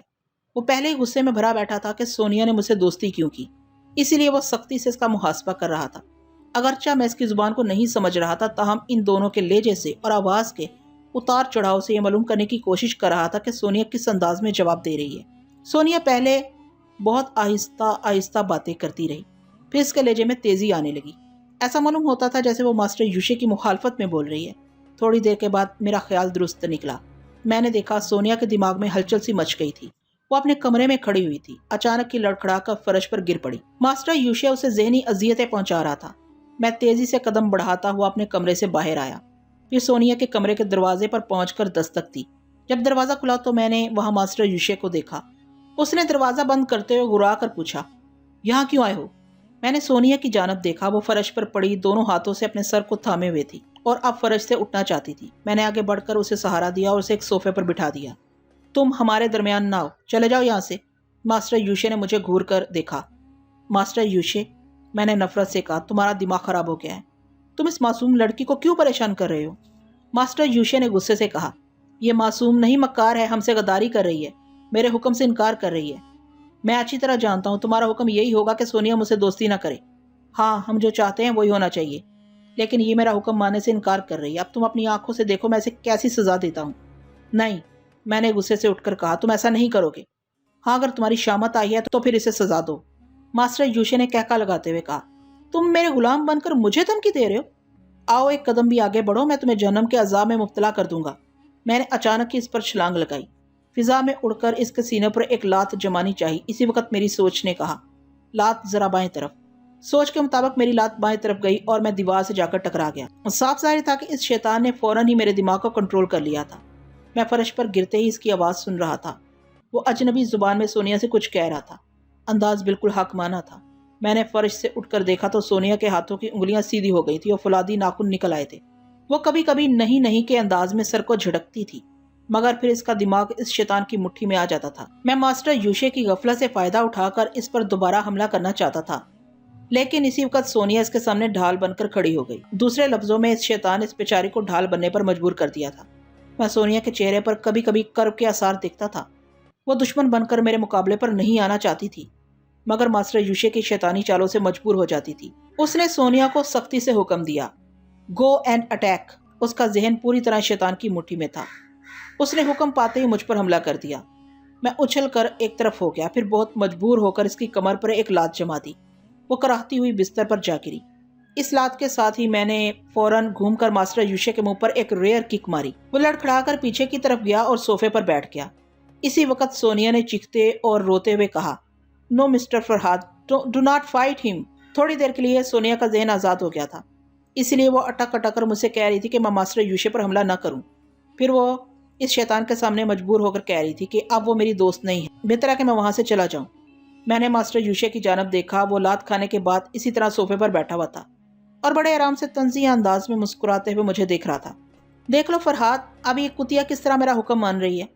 اس کی سمجھ میں آ گیا ہے کہ یہ دوستی کرے گی تو میں اسے دشمن کی طرح پنجے نکال کر تمہارے سامنے آنے پر مجبور کر دوں گا۔ اگر تمہیں بھی عقل آ گئی ہے تو یہاں سے چلے جاؤ اور اپنے کمرے میں جا کر آرام کرو۔ میں نے مایوسی سے سونیا کی طرف دیکھا۔ وہ روتی ہوئی مجھے بے بسی سے دیکھ رہی تھی۔ میں سر جھکا کر اپنے کمرے میں واپس آ گیا، اور میں کر بھی کیا سکتا تھا؟ سونیا کے ساتھ دوستی کا حق ادا نہیں کر سکتا تھا، اور فی الحال ماسٹر یوشے کا کچھ بگاڑ بھی نہیں سکتا تھا۔ وہ تو ذرا بے حیا قسم کا آدمی تھا۔ ایک لات کھا کر اس اطمینان سے بیٹھ گیا تھا کہ میں دوسری بار حملہ نہیں کر سکوں گا۔ میں کرسی پر بیٹھ کر سگریٹ سلگانے کے بعد گہرے گہرے کش لگانے لگا۔ میرے جیسا کوئی قیدی نہ ہوگا۔ میرے ہاتھوں میں ہتھکڑی نہیں تھی، پاؤں میں زنجیر نہیں تھی۔ میں ایک ذلیل ترین دشمن کے سامنے آزاد تھا، مگر یہ آزادی میرا مذاق اڑا رہی تھی۔ نہ میں اس کے خلاف ہاتھ پاؤں استعمال کر سکتا تھا اور نہ ہی دماغ سے کام لے سکتا تھا۔ یہ سوچ سوچ کر میں بری طرح جھنجھلاتا تھا۔ پھر آپ ہی آپ میری جھنجھلاہٹ ختم ہو جاتی تھی۔ دماغ سمجھاتا تھا کہ صبر کروں، تمہاری باری بھی آئے گی۔ رات بڑے کرب اور بے چینی سے گزری تھی۔ سونے کو بھی دل نہیں چاہتا تھا۔ اپنی دماغی پریشانیوں سے نجات حاصل کرنے کے لیے میں فریال سے باتیں کرنے لگا۔ اس وقت میں نے پریشانی کی حالت میں سے کیا باتیں کی یہ میں خود بھی نہیں سمجھ سکا۔ فریال نے سمجھ لیا کہ میں بہت ہی پریشان ہوں۔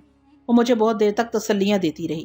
اس نے یہاں تک اپنی رفاقت کا یقین دلایا کہ وہ میرے قریب رہ کر میری پریشانی کو کم کرنے کے لیے غیر قانونی طریقے سے یہ ملک چھوڑ سکتی ہے، لیکن میں نے اسے منع کر دیا۔ اسے سونیا کے متعلق ساری باتیں بتائیں کہ پہلے وہ میری خطرناک قسم کی دشمن تھی، مگر سامنا ہونے پر پتہ چلا کہ وہ کتنی معصوم اور مظلوم ہے، اور ابھی تھوڑی دیر پہلے ماسٹر یوشے نے اس پر کس طرح ظلم کیا ہے۔ میں نے فریال سے کہا کہ اگر وہ میرے ساتھ رہے گی تو ماسٹر یوشے اسے بھی بے وقت ذہنی اذیتیں پہنچاتا رہے گا۔ فی الحال اس کا دور ہی رہنا بہتر ہے۔ میں اسے بہت دیر تک پیار و محبت کی باتیں کرتا رہا۔ جب میں نے اسے رابطہ ختم کیا تو میرا ذہن کافی حد تک پرسکون ہو گیا تھا۔ نہ جانے کیسے بڑے سے بڑا شہزور مرد بھی جب کسی موقع پر ہمت ہارتا ہے تو ایک نازک سی دل نواز محبوبہ اس میں نئی امنگ اور نئے حوصلے پیدا کر دیتی ہے۔ ذہن کو سکون نصیب ہوا تو نیند آنے لگی۔ اس بار سونے سے پہلے میں نے قوت ارادی سے یہ سوچا کہ سونے کے دوران میری مرضی کے خلاف کوئی خواب یا خیال میرے دماغ میں نہیں ابھرے گا۔ کسی نے میری سوچ میں مداخلت کی تو فوراً ہی میری آنکھ کھل جائے گی۔ اپنے دماغ کی پوری قوت سے یہ ارادہ کرنے کے بعد میں 4 گھنٹے کا وقت مقرر کر کے سو گیا، لیکن میں مقررہ وقت تک نہ سو سکا۔ 2.5 گھنٹے کے بعد اچانک ہی میری آنکھ کھل گئی۔ میرے خواب دیدہ ذہن میں یہ سوال ابھرا تھا کہ ماسٹر یوشے سے نجات حاصل کرنے کے لیے کس طرح اسے تباہ کر سکتا ہوں یا اس کی جان لے سکتا ہوں۔ آنکھ کھلتے ہی میں نے چوری پکڑ لی۔ وہ شیطان کا بچہ میری نیند سے فائدہ اٹھا کر میرے خواب دیدہ ذہن سے پوچھ رہا تھا کہ میں نے چپکے چپکے اس کے خلاف کیسی پلاننگ کی ہے۔ میں عین وقت پر بیدار ہو گیا تھا، ورنہ خواب کی حالت میں اسے بتا دیتا کہ اسے تباہ کرنے کے لیے میں کس طرح بیج بو چکا ہوں۔ خدا کا شکر ہے کہ میری قوت ارادی کام آ گئی تھی۔ میں نے آنکھ کھلتے ہی ماسٹر یوشے سے کہا، شیطان اپنی شیطانی چالوں سے باز نہیں آتا، مگر انسان کے پاس بھی عقل ہوتی ہے۔ اب تم کبھی میرے خواب دیدہ ذہن کو قید نہیں سکو گے۔ پھر یہ کہ میں نے ابھی تمہارے خلاف کوئی منصوبہ نہیں بنایا ہے، اگر بنایا ہوتا تو تم کسی وقت بھی میری غفلت سے فائدہ اٹھا کر معلوم کر لیتے۔ ماسٹر یوشے میری باتوں سے کسی حد تک قائل ہو گیا، مگر اس نے حیرانی کا اظہار کیا۔ تعجب ہے کہ تمہارے جیسا سرکش انسان کس طرح خاموش بیٹھا ہوا ہے۔ تمہاری خاموشی بڑی بھیانک لگ رہی ہے۔ میں کیسے مان لوں کہ تم میرے خلاف کوئی منصوبہ نہیں بنا رہے ہو؟ ماسٹر یوشے، میں ان لوگوں میں سے نہیں ہوں جو باقاعدہ شطرنج کی بساط بچھا کر اپنے دشمنوں کو مہروں کی طرح چلا کر مات دینے کی پلاننگ کرتے رہتے ہیں۔ میں نے پہلے سے کبھی پلاننگ نہیں کی۔ میں ہمیشہ مناسب وقت کا انتظار کرتا ہوں۔ جب کوئی سنہرا موقع آتا ہے تو دشمنوں کے چھکے چھڑا دیتا ہوں۔ میرا ایمان ہے کہ شیطان کو مات دینے کے لیے خدا اپنے بندوں کو ضرور موقع دیتا ہے۔ تم انتظار کرو، میرا خدا بھی مجھے موقع دے گا۔ اس نے بڑی حقارت سے کہا، خدا تمہیں موقع دے گا مگر میں تمہیں موقع نہیں دوں گا۔ میں کسی بھی لمحے تم سے غافل نہیں رہوں گا۔ میرے مقابلے میں تمہاری ذہانت کام نہیں آئے گی۔ میں نے مجبوری کا اظہار کیا۔ میں کیا کہہ سکتا ہوں؟ ابھی تو میں بہت مجبور ہوں اور تمہارے شکنجے میں ہوں۔ وہ میری بے بسی پر ہنستے ہوئے کہنے لگا، شاباش، اپنی موجودہ حیثیت کو اچھی طرح سمجھتے رہو۔ چلو اب اٹھو، ہماری روانگی کا وقت قریب آ رہا ہے۔ تمہیں لباس وغیرہ بدل کر تیار رہنا چاہیے۔ میں اپنی جگہ سے اٹھ گیا، پھر باتھ روم میں جا کر شیو کرنے لگا۔ 1 گھنٹے کے بعد میں غسل سے فارغ ہو کر نیا سوٹ پہن چکا تھا۔ جب ہم ایئرپورٹ کی طرف روانہ ہوئے تھے، سونیا بار بار ماسٹر یوشے سے نظریں بچا کر مجھے دیکھ رہی تھی۔ میں گاڑی کی اگلی سیٹ پر بیٹھا فریال سے باتیں کر رہا تھا اور اسے بتا رہا تھا، میں جا رہا ہوں، میرے دل پر ایک بوجھ ہے۔ وہ بڑی بے بسی سے بولی، میں کیا کروں فرحات، میں کیسے آپ کے پاس آؤں، کیسے دکھ بٹاؤں، خدایا یہ کیسی مجبوری ہے۔ اس کی سوچ ایسے لرز رہی تھی جیسے وہ لرزتے ہوئے آنسو کی زبان سے بول رہی ہو۔ میں ہمیشہ سے ہنسنے بولنے کا عادی تھا، زندگی میں پیش آنے والے رنج و غم کو بڑی بے نیازی سے جھٹک کر آگے بڑھ جاتا تھا۔ اس کی وجہ یہ تھی کہ میں نے محبت کا روگ نہیں پالا تھا، کسی سے اتنا گہرا لگاؤ نہیں تھا کہ جتنا فریال سے ہو چکا تھا، مگر اب اس کی جدائی کا دکھ مل رہا تھا۔ BOAC کے طیارے میں بیٹھتے وقت میں نے اسے تسلی دی کہ جدائی کے دن بہت تھوڑے ہیں، میں بہت جلد اس شیطان سے نجات حاصل کر کے اس کے پاس چلا آؤں گا۔ اب جزیرے ہوائی میں پہنچنے کے بعد اپنی خیریت سے آگاہ کروں گا۔ اس وقت تک کے لیے میں نے اجازت چاہی اور افسردہ دل کے ساتھ اس سے رابطہ ختم کر دیا۔ طیارہ فضا میں بلند ہو چکا تھا۔ ہم نے سیفٹی بیلٹ کھول دیے تھے۔ 2 عدد سرخ و سفید رنگت کی تیز ترار حسینائیں ایئر ہوسٹس کے لباس میں تھرکتی پھر رہی تھیں اور مسافروں تک ان کی مطلوبہ چیزیں پہنچا رہی تھیں۔ ماسٹر یوشے نے اپنے لیے وسکی منگوائی تھی۔ وہ میرے پیچھے والی سیٹ پر سونیا کے ساتھ بیٹھا ہوا تھا اور ٹھہر ٹھہر کر شراب کا ایک ایک گھونٹ پی رہا تھا۔ اسے اس طرح پیتے دیکھ کر میں ذرا مایوس ہو جاتا تھا۔ وہ کم بہت اپنے سوٹ کیس میں شراب کی بوتل رکھ کر بالکل ہی بھول گیا تھا۔ نہ تو سوٹ کیس سے شراب کی وہ بوتل نکال رہا تھا، نہ ہی بریف کیس سے وہ ٹونک نکال کر استعمال کر رہا تھا۔ میں انتظار کرنے کے سوا اور کر بھی کیا سکتا تھا۔ ہم رات کو 3 بجے ہوائی پہنچ گئے۔ سامان اور پاسپورٹ چیک کروانے میں 2 گھنٹے گزر گئے۔ ایئرپورٹ کی عمارت سے باہر آئے تو صبح ہو چکی تھی۔ ہمارے لیے ایک کار پہلے سے موجود تھی۔ کار میں بھی ماسٹر یوشے سونیا کے ساتھ پچھلی سیٹ پر بیٹھا تھا۔ اب اس لڑکی کو میرے قریب بیٹھنے کا موقع بھی نہیں دے رہا تھا۔ میرے دل میں بھی اس کے قریب بیٹھنے کی چاہت نہیں تھی، صرف اس لڑکی سے ہمدردی تھی۔ میں نے سوچ رکھا تھا کہ اگر مجھے اس کے کام آنے کا موقع ملا تو ضرور کام آؤں گا۔ اس سے زیادہ میں اس کے بارے میں نہیں سوچ سکتا تھا۔ میرے خیالوں میں صرف فریال ہی کا گزر ہو سکتا تھا۔ ماسٹر یوشے کا ایک خاص آدمی کار ڈرائیو کر رہا تھا۔ میں اس کے ساتھ والی سیٹ پر بیٹھا ہوا تھا اور کھڑکی کے باہر دیکھتے ہوئے فریال سے گفتگو کر رہا تھا۔ فریال، میں اس خوبصورت جزیرے میں پہنچ گیا ہوں۔ یہ جزیرہ یورپ والوں کے لیے جنت کہلاتا ہے۔ یہاں شراب پانی کی طرح بہتی ہے اور سانولی سلونی ہوائی دوشیزائیں تمام ہوٹلوں اور تفریح گاہوں میں اس جنت کو رنگین بنانے کے لیے حاصل ہو جاتی ہیں۔ لیکن اس جنت میں یہ آدم اکیلا ہے، اس لیے کہ تم نہیں ہو۔ مجھے اس جنت میں بلا لیجئے۔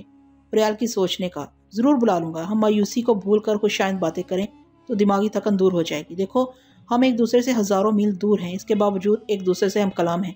ہم ایک دوسرے کو نہیں دیکھ سکتے، پھر بھی تمہارے ماحول میں میں اور میرے ماحول میں تم میری ہم نشیں ہو۔ جی فرحات، میں بڑی خوش نصیب ہوں کہ آپ سے جدا ہو کر بھی آپ سے دور نہیں ہوں۔ آپ مجھے بتائیں وہ جگہ کیسی ہے؟ یہاں چاروں طرف ہریالی ہے، دور دور تک اونچے اونچے ناریل کے درخت نظر آ رہے ہیں۔ یہاں کے مقامی باشندے زیادہ تر لنگی اور بنیان میں نظر آ رہے ہیں۔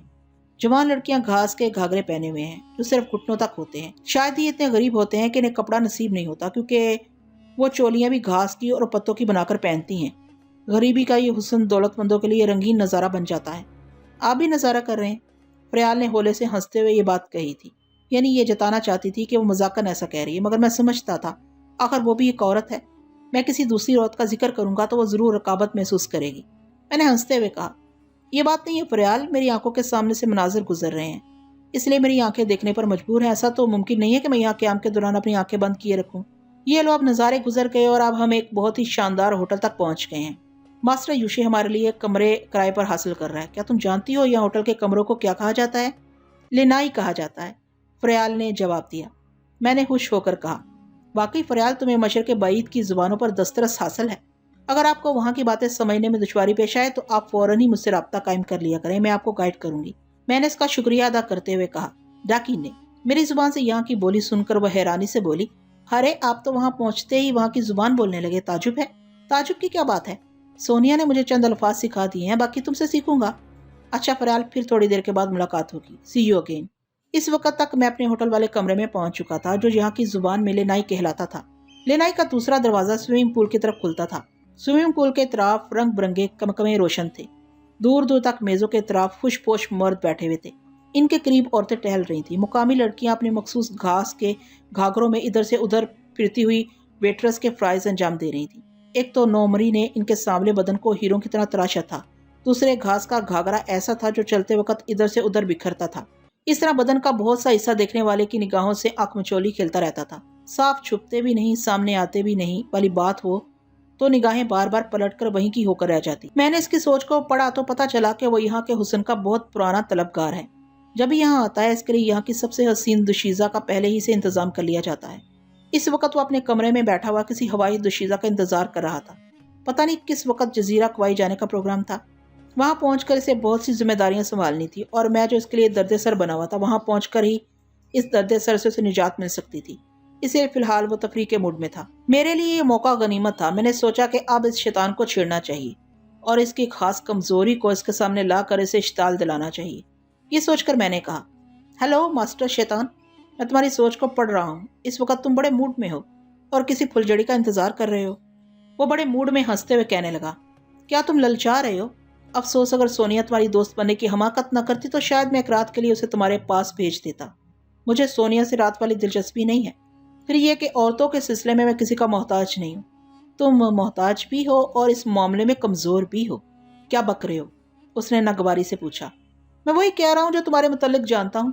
میں نے بھی چوری چھپے تمہاری سوچ کو پڑھ کر یہ معلوم کر لیا ہے کہ ایک تو تم بوڑھے ہو، دوسرے یہ کہ جوانی میں اتنی عیاشیاں کی ہیں کہ اب صرف تمہارے اندر عیاشی کی ہوس رہ گئی ہے۔ میری بات کو تم ہی سمجھ سکتے ہو کہ تم صرف ہاتھی کے دانت ہو۔ یہ دانت دکھا سکتے ہو، استعمال نہیں کر سکتے۔ بکواس مت کرو۔ وہ اچانک ہی اپنی توہین سے تل ملا گیا۔ سور کمینے، تم میرا مذاق اڑا رہے ہو؟ میں تم سے زیادہ جوان ہوں۔ تم سے زیادہ مجھ پر لڑکیاں مرتی ہیں۔ دیکھو ماسٹر یوشے، ہم دونوں ٹیلی پیتھی کے ذریعے انسانوں کے اندر تک پہنچ جاتے ہیں۔ میں نے بھی تمہارے اندر چھپی ہوئی ایک کمزوری کو سمجھ لیا ہے۔ تم حقیقت سے انکار نہ کرو۔ اس سے پہلے کہ وہ لڑکی تمہارا مذاق اڑائے، تم اسے میرے پاس بھیج دو۔ میں ایک دوست کی حیثیت سے تمہاری یہ کمی پوری کر دوں گا۔ وہ وسکی سے شغل کر رہا تھا۔ اس نے غصے میں آ کر شیشے کے جام کو فرش پر پٹخ دیا۔ فرحات، تم فوراً میرے کمرے میں آ۔ میں تمہیں بتانا چاہتا ہوں کہ میں کیا ہوں۔ میں تمہارے کمرے میں جانا ضروری نہیں سمجھتا۔ میں یہیں بیٹھ کر تمہاری بے بسی کا تماشا دیکھ سکتا ہوں۔ کیا ایک لڑکی کے سامنے تمہیں ندامت نہیں ہوگی؟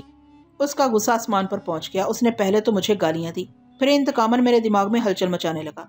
میں خود کو کنٹرول میں رکھنے کی کوشش کرنے لگا مگر دماغ کی بساط پر اس شیطان سے مقابلہ نہ کر سکا۔ وہ مجھے پاگل بنا کر پورے کمرے میں نچاتا رہا۔ میں بالکل نڈھال ہو گیا تھا۔ اس کے بعد میرے کمرے میں 2 آدمی آئے۔ ان میں سے ایک انگریز تھا، دوسرا مقامی باشندہ تھا۔ میں اپنا سر تھامے فرش پر پڑا ہوا تھا۔ وہ دونوں میرے قریب آئے اور میری بغل میں ہاتھ ڈال کر مجھے گھسیٹتے ہوئے اپنے ماسٹر کے کمرے میں لے گئے۔ وہ ایک کوچ پر بیٹھا ہوا پی رہا تھا۔ اس نے مجھے دیکھتے ہی اپنے آدمیوں سے کہا، دروازہ اندر سے بند کر دو اور اسے پیٹنا شروع کرو۔ اتنی دیر میں پھر میرا ذہن اعتدال پر آ گیا تھا۔ میں حالات سے نمٹنے کے لیے تیار ہو گیا۔ میں سوچ رہا تھا کہ جیسے ہی وہ مجھے مارنا شروع کریں گے میں ان دونوں پر جوابی حملے کروں گا، مگر وہ شیطان میری سوچ کو پڑھ رہا تھا۔ جیسے ہی میں نے اس کے آدمیوں پر حملہ کرنا چاہا، اس نے میرے ذہن کو بہکا دیا۔ جب ذہن بہکے گا تو ہاتھ پاؤں کا نشانہ بھی بہکے گا۔ میں اس کے آدمیوں کو مارنا چاہتا تھا مگر میرے ہاتھ دوسری طرف گھوم جاتے تھے اور میں پریشانی کی حالت میں خاصا کمزور پڑ جاتا تھا۔ نتیجہ یہ ہوا کہ مجھے بڑی آسانی سے پیٹنے لگے۔ میں زیادہ دیر تک اپنے پیروں پر کھڑا نہ رہ سکا۔ ایسی چوٹیں آئی تھی کہ زمین پر گرنے کے بعد ہی ذرا آرام ملا۔ اس وقت میرا سر چکرا رہا تھا، آنکھوں کے سامنے کا منظر دھندلانے لگا تھا۔ وہ دونوں بدماش شاید میرے ہاتھ پاؤں توڑ کر رکھتے تھے، مگر اسی وقت دروازے پر دستک ہوئی۔ ماسٹر یوشے کے ماتحت نے آگے بڑھ کر دروازہ کھولا۔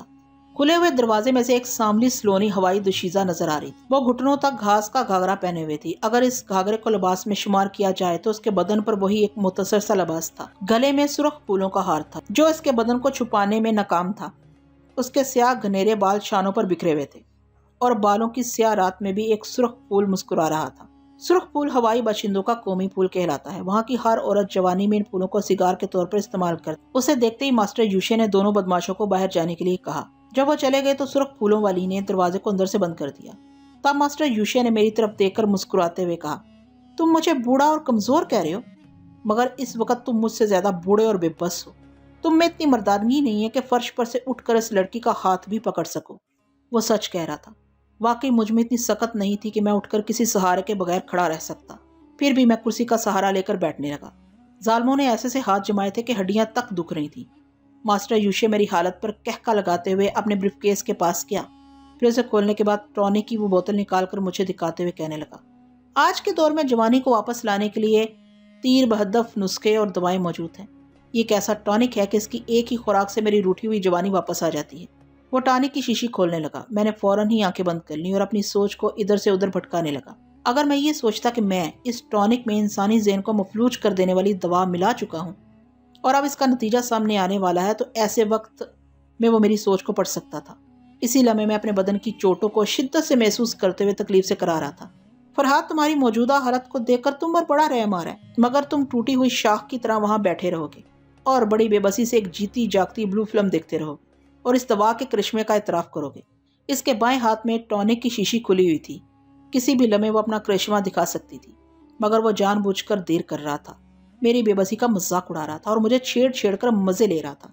اس نے آگے بڑھ کر اپنا دایاں ہاتھ بڑھاتے ہوئے دوشیزہ کو بلا لیا اور پھر شیشی کو فضا میں بلند کرتے ہوئے میری طرف دیکھ کر چیئر کہا اور اسے منہ سے لگا لیا۔ ایک ساتھ کے لیے میں نے سانس روک لی۔ دوا اس کے حلق میں اتر چکی۔ وہ ایسی زودسر تھی کہ خون کی روانی میں شامل ہوتے ہی اس کے دماغ تک پہنچ گئی۔ اچانک ہی شیشی اس کے ہاتھ سے چھوٹ کر قالین پر آ گئی اور وہ دونوں ہاتھوں سے سر کو تھام کر فرش کی طرف جھکنے لگا۔ اس کی ڈوبتی ہوئی سوچ بتا رہی تھی کہ وہ اپنی قوت ارادی سے کام لینے کی ناکام کوشش کر رہا ہے۔ میں تکلیف کے باوجود ہانپتے کانپتے اٹھنے کی کوشش کرنے لگا۔ شکست کھا کر زمین پر پڑے رہنے کا وقت نہیں تھا۔ وہ شیطان غرور کی بلندی سے گر کر فرش پر آ گیا تھا۔ میں بھی ڈگمگاتا ہوا اس کے قریب آیا۔ وہ فرش پر چاروں شانے چت پڑا ہوا تھا۔ دوا کی شیشی اس کے قریب قالین پر پڑی ہوئی تھی۔ میں اس کے سینے پر سوار ہو گیا، پھر شیشی اٹھا کر دوبارہ اس کے کھلے ہوئے منہ سے لگا دی۔ اس کی ناک میں نے ایک چٹکی میں پکڑ لی تاکہ منہ سے سانس لیتے وقت دوا اس کے حلق سے اتر جائے۔ جب ٹونک کی شیشی خالی ہو گئی تو میں اٹھ کر اسے الگ ہو گیا۔ وہ فرش پر پڑا ہوا پاگلوں کی طرح ہاتھ پاؤں پٹک رہا تھا اور دماغ کے اندھیرے میں بھٹک رہا تھا۔ اس کے دماغ میں کسی قسم کی سوچ نہیں تھی، صرف تیز ہواؤں کی سی سنسناہٹ تھی۔ دماغ کے خلا میں صرف آندھیاں چل رہی تھیں۔ رفتہ رفتہ وہ ساکت ہونے لگا۔ تھوڑی دیر کے بعد وہ ایک لاش کی طرح پڑا ہوا تھا۔ وہ دوشیزہ سہمے ہوئے انداز میں دور جا کر کھڑی ہو گئی تھی۔ میں نے اس کی طرف دیکھا مگر کچھ کہہ نہ سکا۔ اتنی جدوجہد کے بعد میرے بدن کی چوٹیں احتجاج کرنے لگی تھی۔ میں تھک ہار کر قریب ہی بستر پر گر پڑا۔ وہ دھیرے دھیرے کھسکتی ہوئی دروازے کی طرف جا رہی تھی۔ میں نے ڈانٹ کر کہا، رک جاؤ، کیا تم انگریزی زبان سمجھتی ہو؟ اس نے ٹوٹی پھوٹی انگریزی میں بتایا کہ وہ غیر ملکیوں کو خوش کرنے کی حد تک یہ زبان سمجھ لیتی ہے۔ میں نے اسے کہا، دروازے کی چٹخنی گرا دو اور واپس آ کر کرسی پر بیٹھ جاؤ۔ جب تک میں اجازت نہ دوں تم یہاں سے نہیں جاؤ گی۔ وہ بری طرح سہمی ہوئی تھی۔ دروازے کی چٹخنی گرانے کے بعد کرسی پر آ کر بیٹھ گئی۔ میں نے مادام سونیا سے دماغی رابطہ قائم کیا۔ وہ اپنے کمرے میں بیٹھی ہوئی صبح ناشتے کے طور پر دودھ پی رہی تھی۔ میں نے اسے کسی حد تک انسان ہونے کا احساس دلایا تھا، اس لیے وہ کچے گوشت سے پرہیز کر رہی تھی۔ میں نے سوچ کے ذریعے اسے مخاطب کیا تو وہ چونک کر بولی، فرحاد، کیا یہ تم ہو؟ تم مجھے کیسے مخاطب کر رہے ہو؟ کیا ماسٹر یوشے اس رابطے کو نہیں سمجھے گا؟ نہیں، اب اسے ڈرنے کی ضرورت نہیں ہے۔ اس کی تمام صلاحیتیں مفلوج ہو چکی ہیں۔ تم فوراً اس کے کمرے میں آؤ، میں تمہارا انتظار کر رہا ہوں۔ 1 منٹ کے اندر ہی وہ دروازہ کھول کر کمرے میں آ گئی۔ پھر ماسٹر یوشے کو فرش پر بے حس و حرکت پڑا دے کر ٹھٹک گئی۔ میں نے اسے تسلی دی، گھبراؤ نہیں، اب یہ تمہارا کچھ نہیں بگاڑے گا۔ اس کے قریب جا کر دیکھو یہ زندہ بھی ہے یا نہیں۔ سونیا نے دروازے کو اندر سے بند کر دیا، پھر اس کے قریب آ کر اس پر جھک گئی۔ اس کی کلائی کو تھام کر اور اس کے سینے سے کان لگا کر اس کی مردہ دھڑکنوں کو تلاش کرنے لگی۔ اس کی سوچ نے مجھے بتا دیا کہ ماسٹر یوشے جتنا اونچا شیطان تھا، اتنی ہی آسانی سے ایک حقیر چوہے کی طرح مارا گیا ہے۔ میں پہلے ہی سمجھ گیا تھا، کیونکہ میں نے مقدار سے بہت زیادہ دوا اس کے حلق میں انڈیل دی تھی۔ شاید اس کی دماغ کی رگیں پھٹ گئی تھی۔ چونکہ وہ ہر طرح کی سوچ سے خالی ہو چکا تھا، اس لیے میں اس کے دماغ کی اندرونی تباہی کو نہیں سمجھ رہا تھا۔ بس یہ اطمینان ہو چکا تھا کہ میں نے اس دنیا کو ایک شیطان سے خالی کر دیا ہے۔ اٹھ کر کبھی اسے اور کبھی مجھے وحشت زدہ نظروں سے دیکھ رہی تھی۔ اس کے چہرے سے پریشانی عیاں تھی۔ وہ خوف سے لرزتی ہوئی اور تیزی سے چلتی ہوئی میرے پاس آئی۔ کیا تم نے اسے مارا ہے؟ میں نے اس بات میں سر ہلایا۔ وہ میرے بازو کو پکڑ کر جھنجھوڑتے ہوئے بولی، یہ تم نے کیا کیا؟ وہ چاروں شیطان تمہیں زندہ نہیں چھوڑیں گے۔ 4 نہیں 3، میں نے اسے یاد دلایا۔ ایک شیطان مر چکا ہے۔ وہ پھر سہمی ہوئی نظروں سے ماسٹر یوشے کی لاش کی طرف دیکھنے لگی۔ وہ بری طرح خوفزدہ تھی۔ چونکہ وہ ماسٹروں کے گروہ میں رہ کر ان کے لیے کام کرتی آئی تھی، اس لیے وہ اچھی طرح سمجھتی تھی کہ باقی تینوں ماسٹر بھی کتنے خطرناک ہیں۔ وہ تمہیں قبر میں بھی سکون سے لیٹنے نہیں دیں گے۔ یہاں سے کہیں بھاگ چلو۔ اس جزیرے سے لے کر دوسرے جزیرے کوائی تک ان کے آدمی پھیلے ہوئے ہیں، میں نے بستر پر اٹھ کر بیٹھتے ہوئے کہا۔ میرا سب سے بڑا دشمن یہی یوشے تھا، جو آئندہ بھی مجھے ذہنی اذیتوں میں مبتلا کر سکتا تھا۔ خدا کا شکر ہے کہ میں اس سے نجات حاصل کر چکا ہوں۔ مجھے دوسرے دشمنوں کی پرواہ نہیں ہے۔ وہ زیادہ سے زیادہ مجھے جسمانی اذیتیں پہنچائیں گے یا مجھے مار ڈالیں گے، مگر ذہنی اذیتیں موت سے زیادہ عذاب میں مبتلا کرتی ہیں۔ اب اس بات کا اندیشہ نہیں ہے کہ کوئی دشمن میری سوچ کو پڑھ سکے گا۔ اب میں آزادی سے باقی دشمنوں سے نبٹ سکوں گا۔ تم اس لڑکی سے پوچھو کہ یہ کہاں سے آئی ہے اور اسے یہاں کون لایا تھا۔ سونی اپنی زبان میں سے باتیں کرنے لگی۔ اس کے بعد اس نے مجھے بتایا، یہ ہمارے گروہ سے تعلق نہیں رکھتی ہے۔ ہمارے ماتحت کام کرنے والے اس لڑکی کے باپ کو اچھی خاصی رقم دے کر یہاں لے آئے۔ میں نے اسے بتایا کہ یہاں لا کر مجھے 2 آدمیوں نے بری طرح پیٹا تھا۔ اب وہ باہر جائے اور انہیں بلا کر یہاں لے آئے تاکہ ان کی بھی مرمت ہو جائے۔ وہ میری ہدایت کے مطابق باہر چلی گئی۔ میں اس کی سوچ کے ذریعے معلوم کرنے لگا کہ وہ کہاں جا رہی ہے اور کیا کر رہی ہے۔ وہ دونوں ہوٹل کے بار میں بیٹھے وسکی پی رہے تھے۔ وہ گھبرائی ہوئی ان کے پاس پہنچی اور اس مقامی باشندے کو اپنی زبان میں بتایا کہ فرحات ماسٹر یوشے سے جھگڑا کر رہا ہے۔ اس مقامی باشندے نے اپنے انگریز ساتھی کو اس کی زبان میں بتایا۔ وہ دونوں فوراً ہی بار سے نکلے اور تیزی سے چلتے ہوئے کمرے کے اندر آ گئے۔ سونیا ان کے پیچھے تھی۔ جیسے ہی وہ اندر آئے، اس نے دروازے کو بند کر دیا۔ میں نے کہا، سونیا مجھے سخت چوٹیں آئی ہیں، میں لڑنے کے موڈ میں نہیں ہوں۔ ذرا تم انہیں بتاؤ کہ ان کے ہاتھ پاؤں کس طرح ٹوٹ سکتے ہیں۔ یہ بات میں نے اسے سہل انگریزی میں کہی تھی۔ وہ دونوں میری بات سنتے ہی تیزی سے پلٹ کر سونیا کو دیکھنے لگے۔ اسی وقت سونیا کے دونوں ہاتھ آگے بڑھے، انگلیاں ایک ایک کر کے سیدھی ہونے لگی۔ شپ شپ، آہنی ناخن چھپے ہوئے پنجوں سے باہر آنے لگے۔ وہ خوخار جنگلی بلی کی طرح گھرا رہی تھی اور انگارے جیسی آنکھوں سے اپنے دونوں شکار کو تاک رہی تھی۔ میں ایک صوفے پر آرام سے بیٹھ گیا، اپنے دونوں پاؤں اٹھا کر سینٹر ٹیبل پر رکھ دیے تاکہ آرام دہ باکس میں بیٹھ کر مار دھاڑ والی فلم کا مزہ آئے۔ مقامی باشندے نے ذرا سہم کر پیچھے ہٹتے ہوئے سونیا سے اپنی زبان میں کچھ کہا۔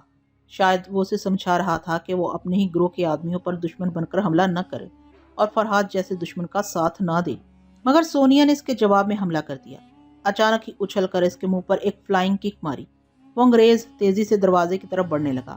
پھر اس کا ہاتھ چٹخنی پر پہنچا، مگر اسی وقت آہنی ناخنوں نے اس کے ہاتھ کو گرفت میں لے کر اپنی طرف کھینچا۔ پھر جوڑوں کا داؤ آزماتے ہوئے اسے دوسری طرف الٹا کر پھینک دیا۔ مقامی باشندہ تو ایک لات کھانے کے بعد ہی فرش پر ایسے لیٹ گیا تھا کہ دوسری بار اٹھنے کی زحمت نہیں کر رہا تھا۔ شاید وہ سونیا کی درندگی کا تماشا پہلے بھی دیکھ چکا تھا، اس لیے اٹھنے کی جرت نہیں کر رہا تھا۔ مگر وہ انگریز دوبارہ اٹھ کر کھڑا ہو گیا۔ اس نے سونیا پر کراٹے کا ہاتھ استعمال کیا، مگر اس کی کھڑی ہتھیلی بائیں ہاتھ کے آہنی ناخنوں میں الجھ گئی۔ دائیں ہاتھ کے ناخن اس کے چہرے پر آئے اور اس کے چہرے کا تھوڑا سا گوشت نوچ کر لے گئے۔ اس کا چہرہ لہو لہان ہو گیا۔ اس نے شدید تکلیف کے باعث چیخنا چاہا تو میں نے اسے ذہنی جھٹکے پہنچائے۔ اس کی چیخ حلق میں ہی گھٹ کر رہ گئی۔ اس کا خون میں ڈوبا ہوا چہرہ بڑا بھیانک لگ رہا تھا۔ میں یہی چاہتا تھا کہ وہ شور نہ مچائے، کمرے میں جو کچھ ہو رہا ہے باہر والوں کو اس کی خبر نہ ہو، اس لیے وہ بیچارہ بڑی خاموشی سے مار کھا رہا تھا۔ میں سونیا کی صرف اسی حد تک مدد کر رہا تھا کہ اس کے شکار کو چیخنے کا موقع نہیں دے رہا تھا، باقی کام وہ خود کر رہی تھی۔ وہ بدماش فرش پر جھکا ہوا تھا اور سونیا اسے ٹھوکروں میں اڑا رہی تھی۔ میں فرش پر اوندے منہ دورا ہو گیا تھا۔ اس وقت میں اس کے ذہن میں جھانکنے کی بجائے سونیا کے لڑنے کے انداز کو دیکھ رہا تھا۔ واقعی وہ ایک تربیت یافتہ فائٹر تھی، مگر یہ مار دھاڑ والا سین دیکھتے وقت مجھ سے یہ حماقت ہوئی کہ میں اس انگریز کی طرف سے غافل ہو گیا۔ وہ فرش پر اوندے منہ گرنے کے بعد ریوالور نکال کر اس میں سائلنسر لگا رہا تھا۔ مجھے ریوالور اس وقت نظر آیا جب وہ ایک جھٹکے سے اٹھ کر بیٹھ گیا تھا۔ اس سے پہلے کہ میں اس کے ذہن کو کنٹرول کرتا، اس نے سونیا پر فائر چھونک دیا۔ سونیا اچھل کر ایک طرف ہو گئی۔ اس کے پیچھے کھڑی ہوئی ہوائی دوشیزہ گولی کی زد میں آ گئی۔ اس وقت تک میں نے اس انگریز کو ذہنی جھٹکے پہنچانے شروع کر دیے تھے۔ سونیا نے آگے بڑھ کر اس کی گردن آہنی پنجے میں دبوچ لی۔ اس کی گردن سے خون کی دھار بہہ نکلی۔ آہنی ناخن اس کی گردن میں پیوست ہو گئے تھے۔ اس کمرے میں بہت ہی لرزہ خیز خونی ڈرامہ دیکھنے میں آیا تھا۔ تھوڑی ہی دیر میں وہاں 3 لاشیں پڑی تھیں۔ ہوائی دوشیزہ اپنے لہو میں ڈوب کر ٹھنڈی پڑ گئی تھی۔ دوسری لاش اس انگریز کی تھی۔ اس کے دیدے آنکھوں کے حلقوں سے باہر نکل آئے تھے۔ تیسرا ماسٹر یوشے تھا، جو اپنی جوانی واپس لانے دوسری دنیا کی طرف چلا گیا تھا۔ وہ مقامی باشندہ فرش پر بیٹھا تھر تھر کانپ رہا تھا۔ اب اسے اپنی موت نظر آ رہی تھی۔ میں نے اسے پوچھا، تم دوست بن کر رہنا چاہتے ہو یا دشمن بن کر مرنا چاہتے ہو؟ میں مرنا نہیں چاہتا، وہ گگیانے لگا۔ میں ہمیشہ مادام سونیا کی عزت کرتا ہوں، اس لیے مادام کے مقابلے پر نہیں آیا تھا۔ یہ میری ہم وطن ہے اور میں آپ لوگوں سے کبھی دشمنی نہیں کروں گا۔ تمہارا نام کیا ہے؟ مجھے جماکو کہتے ہیں۔ میں پوری سچائی سے دوستی کرنا چاہتا ہوں، اس لیے میں آپ کو خطرے سے آگاہ کرنا ضروری سمجھتا ہوں۔ ماسٹروں کی جماعت میں ماسٹر یوشے کی شخصیت سب سے اہم تھی۔ اب دوسرے ماسٹر آپ کو اس جزیرے سے زندہ واپس جانے کا موقع نہیں دیں گے۔ تمہارے ماسٹروں کی نظروں میں میری بھی اہمیت بہت زیادہ ہے۔ اگر انہیں اس بات کا یقین دلا دیا جائے کہ ماسٹر یوشے میرے ہاتھوں نہیں مارا گیا تو وہ مجھے دشمن کی نظروں سے نہیں دیکھیں گے۔ اس کی موت کا الزام اس انگریز پر آنا چاہیے جس کی لاش تمہارے سامنے پڑی ہے۔ اس انگریز کا نام کیا تھا؟ جان ڈیگر، مگر یہ ڈنکی کے نام سے پکارا جاتا تھا۔ میں نے حقارت سے ڈنکی کی لاش کو دیکھتے ہوئے کہا، ڈنکی مطلب گدھا، لیکن گدھے بھی اس سے اچھی موت مرتے ہیں۔ تم دوسرے ماسٹروں کو یہ رپورٹ دو گے کہ ڈنکی تمہارے سامنے اکثر ماسٹر یوشے کی شکایتیں کرتا تھا، بلکہ اسے گالیاں دیتا تھا۔ جماکو نے حیرانی سے پوچھا، آپ کیسے جانتے ہیں؟ یہ تو واقعی ماسٹر یوشے کا دشمن تھا۔ اس کی ایک بہت ہی خوبصورت بہن تھی۔ ایک بار ماسٹر نے اس کی عزت کو کھلونا بنایا تھا۔ ڈنکی نے تیش میں آ کر اس پر حملہ کیا تھا، مگر ماسٹر نے ٹیلی پیتھی کے ذریعے سے کچھ دنوں کے لیے پاگل بنا دیا تھا۔ یہ بات سبھی ماسٹر جانتے ہیں۔ پھر ڈنکی نے معافی مانگی تو ماسٹر یوشے نے اس کے ذہن کو آزاد کر دیا۔ تب سے وہ ایک وفادار ماتحت کی طرح کام کرتا رہا، مگر مجھے اپنا رازدار سمجھ کر اکثر کہتا تھا کہ کبھی موقع ملے گا تو وہ اس شیطان سے ضرور انتقام لے گا۔ میں نے مطمئن ہو کر کہا، بس ٹھیک ہے، تو ماسٹروں کے سامنے یہی بیان دینا۔ اپنے اس بیان میں یہ اضافہ کر دینا کہ جب اس نے ماسٹر یوشے کے لیے ایک خوبصورت ہوائی دوشیزہ کا انتظام کیا تو اس کے لیے وہ ٹونک کی شیشی بھی لے کر آیا جو فرش پر پڑی ہوئی ہے۔ جب ماسٹر یوشے ٹونک کی یہ شیشی کھول رہا تھا تو اس وقت ہم سب اس کمرے میں موجود تھے۔ اس شیشی سے چند گھونٹ پیتے ہی وہ پاگل سا ہو گیا۔ ڈنکی نے اسے فرش پر گرا کر شیشی کی باقی دوا بھی اس کے حلق میں انڈیل دی۔ فرحات ماسٹر کو نہ بچا سکا کیونکہ وہ تمہارے اور ڈنکی کے ہاتھوں سے مار کھا کر بے بسی سے ایک طرف پڑا ہوا تھا۔ تم نے اسے روکنے کی کوشش کی تو اس نے تمہیں مار کر ایک طرف لٹا دیا۔ اسی وقت سونیا کمرے میں آ گئی۔ اس نے ڈنکی کو اپنے قابو میں کرنا چاہا۔ اسی لڑائی جھگڑے میں یہ ہوائی دوشیزہ ڈنکی کے ریوالور کا نشانہ بن گئی اور ڈنکی سونیا کے ہاتھوں ہلاک ہو گیا۔ میں اسے اچھی طرح سمجھاتا رہا کہ ماسٹروں کے سامنے کس طرح بیان دینا ہوگا۔ سونیا بھی میری باتیں غور سے سن رہی تھی۔ جو بات اس کی سمجھ میں نہیں آتی تھی جماکو اسے اپنی زبان میں سمجھا دیتا تھا۔ ساری باتیں طے ہو جانے کے بعد میں نے سونیا سے کہا، اب تم اپنے ماسٹروں سے رابطہ کرو اور انہیں موجودہ صورتحال سے آگاہ کرو۔ سونیا نے جواب دیا، تینوں ماسٹر جزیرہ کوائی میں ہیں۔ وہ جزیرہ ان کی ذاتی ملکیت ہے۔ جب تک ماسٹر یوشے زندہ تھا ٹیلی پیتھی کے ذریعے ان سے رابطہ قائم کر لیتا تھا۔ چونکہ میں اس کے ساتھ تھی اس لیے مجھے رابطہ قائم کرنے کے لیے ٹرانسمیٹر نہیں دیا گیا تھا۔ اب میں یہاں کی برانچ آفس سے فون کر کے رابطہ قائم کرتی ہوں اور وہ لوگ ٹرانسمیٹر کے ذریعے ماسٹروں کو اطلاع دیں گے۔ یہ کہہ کر وہ ٹیلی فون کے پاس گئی اور ریسیور اٹھا کر ہوٹل کے ایکسچینج نمبر بتانے لگی۔ تھوڑی دیر کے بعد دروازے پر دستک ہوئی۔ میں نے چونک کر دروازے کی جانب دیکھا۔ جماکو نے لاشوں کی طرف دیکھتے ہوئے کہا، ہوٹل کے بیرے کو کمرے میں نہیں آنا چاہیے ورنہ یہاں کے پولیس والے پیچھے پڑ جائیں گے۔ میں تائید میں سر ہلاتے ہوئے دروازے کے قریب کیا۔ پھر دروازہ کھولنے سے پہلے میں نے پوچھا، کون ہے؟ پولیس، دروازہ کھولو۔ میں نے گھبرا کر سونیا اور جماکو کی طرف دیکھا۔ ان دونوں کے چہرے زرد پڑ گئے تھے۔ پریشانی کی بات ہی تھی، ہم اپنی صلاحیتوں سے دشمنوں کا مقابلہ کر سکتے تھے۔ میں تینوں ماسٹروں کو دھوکہ دے سکتا تھا مگر قانون کے خلاف کوئی حرکت نہیں کر سکتا، اور قانون کے محافظ میرا محاسبہ کرنے کے لیے بند دروازے کے دوسری طرف آ کھڑے ہو گئے۔ ہمارے سامنے اس وقت قانون ایسی رکاوٹ تھی جسے توڑ کر ہم فرار نہیں ہو سکتے تھے۔ بہرحال میں قانون کا احترام لازمی سمجھتا تھا، مگر قانون کی بڑھتی ہوئی گرفت سے بچنا بھی ضروری تھا۔ میں بند دروازے سے لگا تیزی سے سوچ رہا تھا کہ دروازے کے اس طرف قانون کے جو محافظ کھڑے ہوئے ہیں انہیں اندر آنے سے کس طرح روکا جا سکتا ہے۔ ایسے وقت نہ تو جوڈو کراٹے کام آتے ہیں اور نہ ہی ٹیلی پیتھی کا علم سہارا دیتا ہے۔ ان حالات میں حاضر دماغی ہی کام آتی ہے۔ پھر مجھ سے پہلے سونیا کے دماغ نے کام دکھایا۔ وہ فوراً ہی بستر کے پاس پہنچ کر اپنا لباس اتارنے لگی۔ میں نے حیرانی سے اسے دیکھا۔ میں نے سوچ کے ذریعے پوچھا، تم کیا کرنا چاہتی ہو؟ اس نے خاموشی سے میری شرٹ کی طرف اشارہ کرتے ہوئے کہا کہ میں اسے اتار دوں۔ پھر اس نے لباس سے آزاد ہوتے ہی بستر کی چادر کھینچ کر اپنے اطراف لپیٹ لی۔ کچھ اس طرح کی نیم اریانی قائم رہے۔ اس وقت تک میں نے بھی شرٹ اتار لی تھی۔ وہ تیزی سے چلتی ہوئی دروازے کے قریب آئی، پھر اس کی چٹخنی گرا کر اور اسے ذرا سا کھول کر باہر کی طرف جھانکتی ہوئی بولی، یہ کیا بدتمیزی ہے؟ بے وقت ڈسٹرب کیا جاتا ہے؟ میں اس کی زبان کو نہ سمجھ سکا مگر سچویشن کو سمجھ گیا۔ میں نے شرٹ کو ایک طرف پھینک کر سونیا کے پیچھے آ کر کہا، ہیلو انسپیکٹر۔ مجھے ہوٹل والوں نے یقین دلایا تھا کہ یہاں ان حالات میں ڈسٹرب نہیں کیا جاتا ہے۔ اگر آپ ضروری کام سے آئے ہیں تو ریسیپشن روم میں انتظار کریں، میں بھی آتا ہوں۔ سونیا کے بدن سے لپٹی ہوئی چادر کو دیکھ کر ہی انسپیکٹر نادم ہو گیا تھا۔ پہلے میں یہ بھول گیا تھا کہ میں اپنے مشرقی ملک میں نہیں ہوں بلکہ مشرق بعید میں ہوں، جہاں شراب اور عورت قانون کی زد میں نہیں آتی ہیں۔ انسپیکٹر نے معذرت چاہتے ہوئے کہا، سوری، میں آپ لوگوں کے پاسپورٹ چیک کرنے آیا ہوں۔ کوئی بات نہیں ہے، آپ 1 گھنٹے کے بعد اپنے پاسپورٹ لے کر میرے دفتر میں آ جائیں۔ وہ دفتر کا پتہ بتا کر چلا گیا۔ ہم نے فوراً ہی دروازہ بند کر کے اطمینان کی سانس لی۔ پھر جماکو اور سونیا تینوں لاشوں کو چھپانے لگے۔ ہوائی دوشیزہ کی لاش پلنگ کے نیچے ڈال دی گئی، ماسٹر یوشے کی لاش کو ٹوائلٹ میں چھپا دیا گیا اور ڈنکی کو بڑی سی الماری میں کھڑا کر کے اس کے پٹ بند کر دیے گئے۔ پھر جماکو ایک کپڑا بھگو کر لایا اور قالین پر سے خون کے دھبے صاف کرنے لگا۔ تھوڑی دیر میں کمرہ بالکل صاف ہو گیا۔ اب ہوٹل کے بیرے بھی وہاں آ کر یہ معلوم نہیں کر سکتے تھے کہ ہم 3 زندہ انسانوں کے علاوہ وہاں 3 مردے بھی موجود ہیں۔ تقریباً 15 منٹ کے بعد ماسٹروں کا ایک خاص ماتحت ہمارے کمرے میں آیا۔ سونیا نے اسے میرا تعارف کرایا۔ فرحاد، ان سے ملو، یہ مسٹر میکی ہیں۔ اس جزیرے میں ہمارے گروہ کے تقریباً 30 آدمی ان کے ماتحت کام کرتے ہیں۔ بظاہر ان کے پاس اقتدار کی کرسی نہیں ہے، لیکن حقیقتاً پورے جزیرے پر ان کی حکومت ہے۔ یہاں کا بڑے سے بڑا بدماش ان کے سامنے سر نہیں اٹھا سکتا اور قانون کو تو یہ جیب میں رکھ کر گھومتے ہیں۔ اس نے مسافہ کے لیے ہاتھ بڑھایا۔ میں نے مسافہ کیا تو پتہ چلا وہ فولادی انسان ہے۔ اس نے جان بوجھ کر میرے ہاتھ کو پوری قوت سے دبایا تھا تاکہ پہلی ملاقات میں اس کا لوہا مان لوں۔ سونیا نے کہا، مسٹر میکی، یہ مسٹر فرحاد ہیں، یہ ہمارے ساتھ۔ میکی نے ہاتھ اٹھا کر کہا، مسٹر فرحاد تعریف کے محتاج نہیں ہے۔ اس دنیا کے جتنے ممالک ہیں، ہمارے گروہ کے جتنے آدمی کام کر رہے ہیں، ان سب کے پاس مسٹر فرحاد کی تصویر اور ان کے کارناموں کی تفصیلات پہنچا دی گئی ہیں۔ مجھے ان سے ملنے کی خواہش تھی مگر ابھی مل کر میں خوشی کا اظہار نہیں کر سکتا، کیونکہ ماسٹر یوشے کی موت ہم سب کے لیے ایک ناقابل برداشت سانحہ ہے۔ مجھے بتاؤ کہ ماسٹر کی لاش کہاں ہے؟ سونیا اسے ٹوائلٹ کی طرف لے گئی۔ میں صوفے پر آرام سے بیٹھ کر اپنے بدن کو ادھر سے ادھر دابنے لگا۔ بدن کی چوٹیں اب تک تازہ تھیں۔ جماکو نے میرے قریب آ کر بڑی شرمندگی سے کہا، مسٹر فرحاد، مجھے افسوس ہے کہ میں نے دشمن بن کر آپ پر ہاتھ اٹھایا تھا۔ آپ آرام سے پلنگ پر لیٹ جائیں، میرے گھر میں جڑی بوٹیوں سے بنی ہوئی ایک بہت ہی زود و اثر دوا ہے۔ اس کی مالش کی جائے تو ہڈیوں کا درد بھی دور ہو جاتا ہے۔ میں ابھی جا کر لے آتا ہوں۔ میں نے اسے جانے کی اجازت دے دی۔ اس کے جانے کے بعد میکی ٹوائلٹ سے باہر آیا۔ وہ سونیا سے مقامی زبان میں ماسٹر کی موت کے سلسلے میں سوالات کر رہا تھا۔ وہ جو کچھ بتا رہی تھی اس کی تصدیق کے لیے میکی مجھ سے انگریزی میں سوالات کر رہا تھا۔ ہم نے آپس میں جو طے کیا تھا اس کے مطابق میں نے بھی جوابات دیے۔ میکی نے اطمینان کا اظہار کرتے ہوئے اس ہوائی دوشیزہ اور ڈنکی کی لاش کو دیکھا، پھر جیبی ٹرانسمیٹر نکال کر ماسٹروں سے رابطہ قائم کرنے لگا۔ میں بستر پر آ کر آرام سے لیٹ گیا۔ سونیا میکی کے پاس صوفے پر بیٹھی ہوئی تھی۔ ہم دونوں خاموشی سے ٹرانسمیٹر پر ہونے والی گفتگو سن رہے تھے۔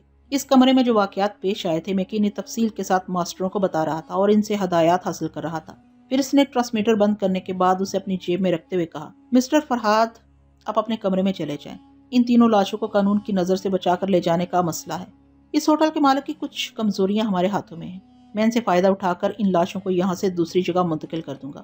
میں اٹھ کر اپنے کمرے کی طرف جانے لگا۔ اس نے سونیا سے کہا، تم سب اپنے پاسپورٹ لا کر مجھے دو۔ تم لوگوں کو پولیس ہیڈ کوارٹر جانے کی ضرورت نہیں ہے، میں سارے کام نپٹا لوں گا۔ میں اپنے کمرے میں آ گیا۔ سونیا بھی میرے ساتھ آئی تھی۔ میرا پاسپورٹ لے کر جاتی ہوئی بولی، تمہیں سخت چوٹیں آئی ہیں، میں اس حال میں تمہیں تنہا نہیں چھوڑوں گی، تھوڑی دیر کے بعد واپس آ جاؤں گی۔ اس کے جانے کے بعد میں بستر پر گر پڑا۔ ایک تو بدن کا جوڑ دکھ رہا تھا، دوسری بات یہ کہ پچھلی رات سے سونے کا موقع نہیں مل سکا تھا۔ بستر پر آتے ہی ذرا سی دیر کے بعد مجھے نیند آ گئی۔ یہ پہلا موقع تھا کہ سونے سے پہلے میں نے اپنے دماغ کو کسی طرح کی ہدایت نہیں دی تھی۔ حالانکہ میں دشمنوں میں گرا ہوا تھا، لیکن ماسٹر یوشے کی موت سے میں اس قدر مطمئن ہو گیا تھا کہ باقی ماسٹروں کو خاطر میں نہیں لا رہا تھا، اس لیے کسی قسم کی احتیاطی تدابیر کے بغیر سو گیا۔ پھر میں نے خواب میں دیکھا کہ میں کسی ایسے مقام پر پہنچ گیا ہوں جہاں کے مناظر بہت خوبصورت ہیں۔ جزیرہ ہوائی بھی جنت سے کم نہیں تھا، ہر سو سرسبز شاداب نظارے تھے۔ پورے حریری لباس میں یہاں سے وہاں تک ہنستی کلکلاتی ہوئی نظر آ رہی تھی۔ میں ایک جانب گھاس کے بستر پر پڑا ہوا تھا۔ ایک فرشتے نے میرے قریب آ کر میری جانب دوا کی شیشی بڑھاتے ہوئے کہا، تم نے بہت لات جوتے کھائے ہیں، اس دوا کی مالش کرو، بدن کا سارا درد نکل جائے گا۔ ایک بہت ہی حسین اور دلنشین حور نے آ کر دوا کی وہ شیشی لے لی۔ جزیرے کی مناسبت سے وہ حور سانولے رنگ کی تھی۔ جنت میں آ کر بھی اس کا رنگ نہیں بدلا تھا۔ وہ مالش کرنے کے لیے میرا لباس اتارنے لگی۔ نازک سے ہاتھوں میں بڑا زور تھا۔ جب وہ جم کر مالش کرنے لگی تو مجھے کچھ تکلیف ہوئی، کچھ آرام ملا۔ میں نے کراہتے ہوئے آنکھیں کھول دی۔ سونیا میرے بدن کی مالش کر رہی تھی۔ سرہانے کی میز پر 10 عدد پلاسٹک کی انگلیوں سے لگے آہنی ناخن رکھے ہوئے تھے۔ کیا وہ انگلیاں اسے الگ بھی ہو سکتی ہیں؟ میں نے اس کا ایک ہاتھ پکڑ کر اپنی طرف کھینچا۔ سب سے پہلے میں نے اس کے ہاتھوں کو دیکھا۔ اس کے دونوں ہاتھوں میں آدھی آدھی انگلیاں تھیں۔ وہ پلاسٹک کی انگلیوں سے مکمل ہوتی تھی جو اس وقت میز پر رکھی ہوئی تھی۔ انگلیاں آدھی تھی مگر وہ سر سے پاؤں تک عمر کی شادابیوں سے مکمل تھی۔ میں بھی اس خواب کی جنت میں پہنچ گیا جہاں بدن کا درد نکالنے والی حوریں دستیاب ہو جاتی تھی۔ وہ گہری نیند سوتی رہی۔ میں اپنی نیند پوری کر چکا تھا اس لیے جاگ رہا تھا۔ اس وقت فریال کے متعلق سوچ کر مجھے ندامت سی ہوئی۔ اتنی وفادار اور حسین محبوبہ کے ہوتے ہوئے میں سونیا کی طرف بہہ گیا تھا۔ اگر یہ بات فریال کو معلوم ہو جائے تو اسے کتنا صدمہ پہنچے گا۔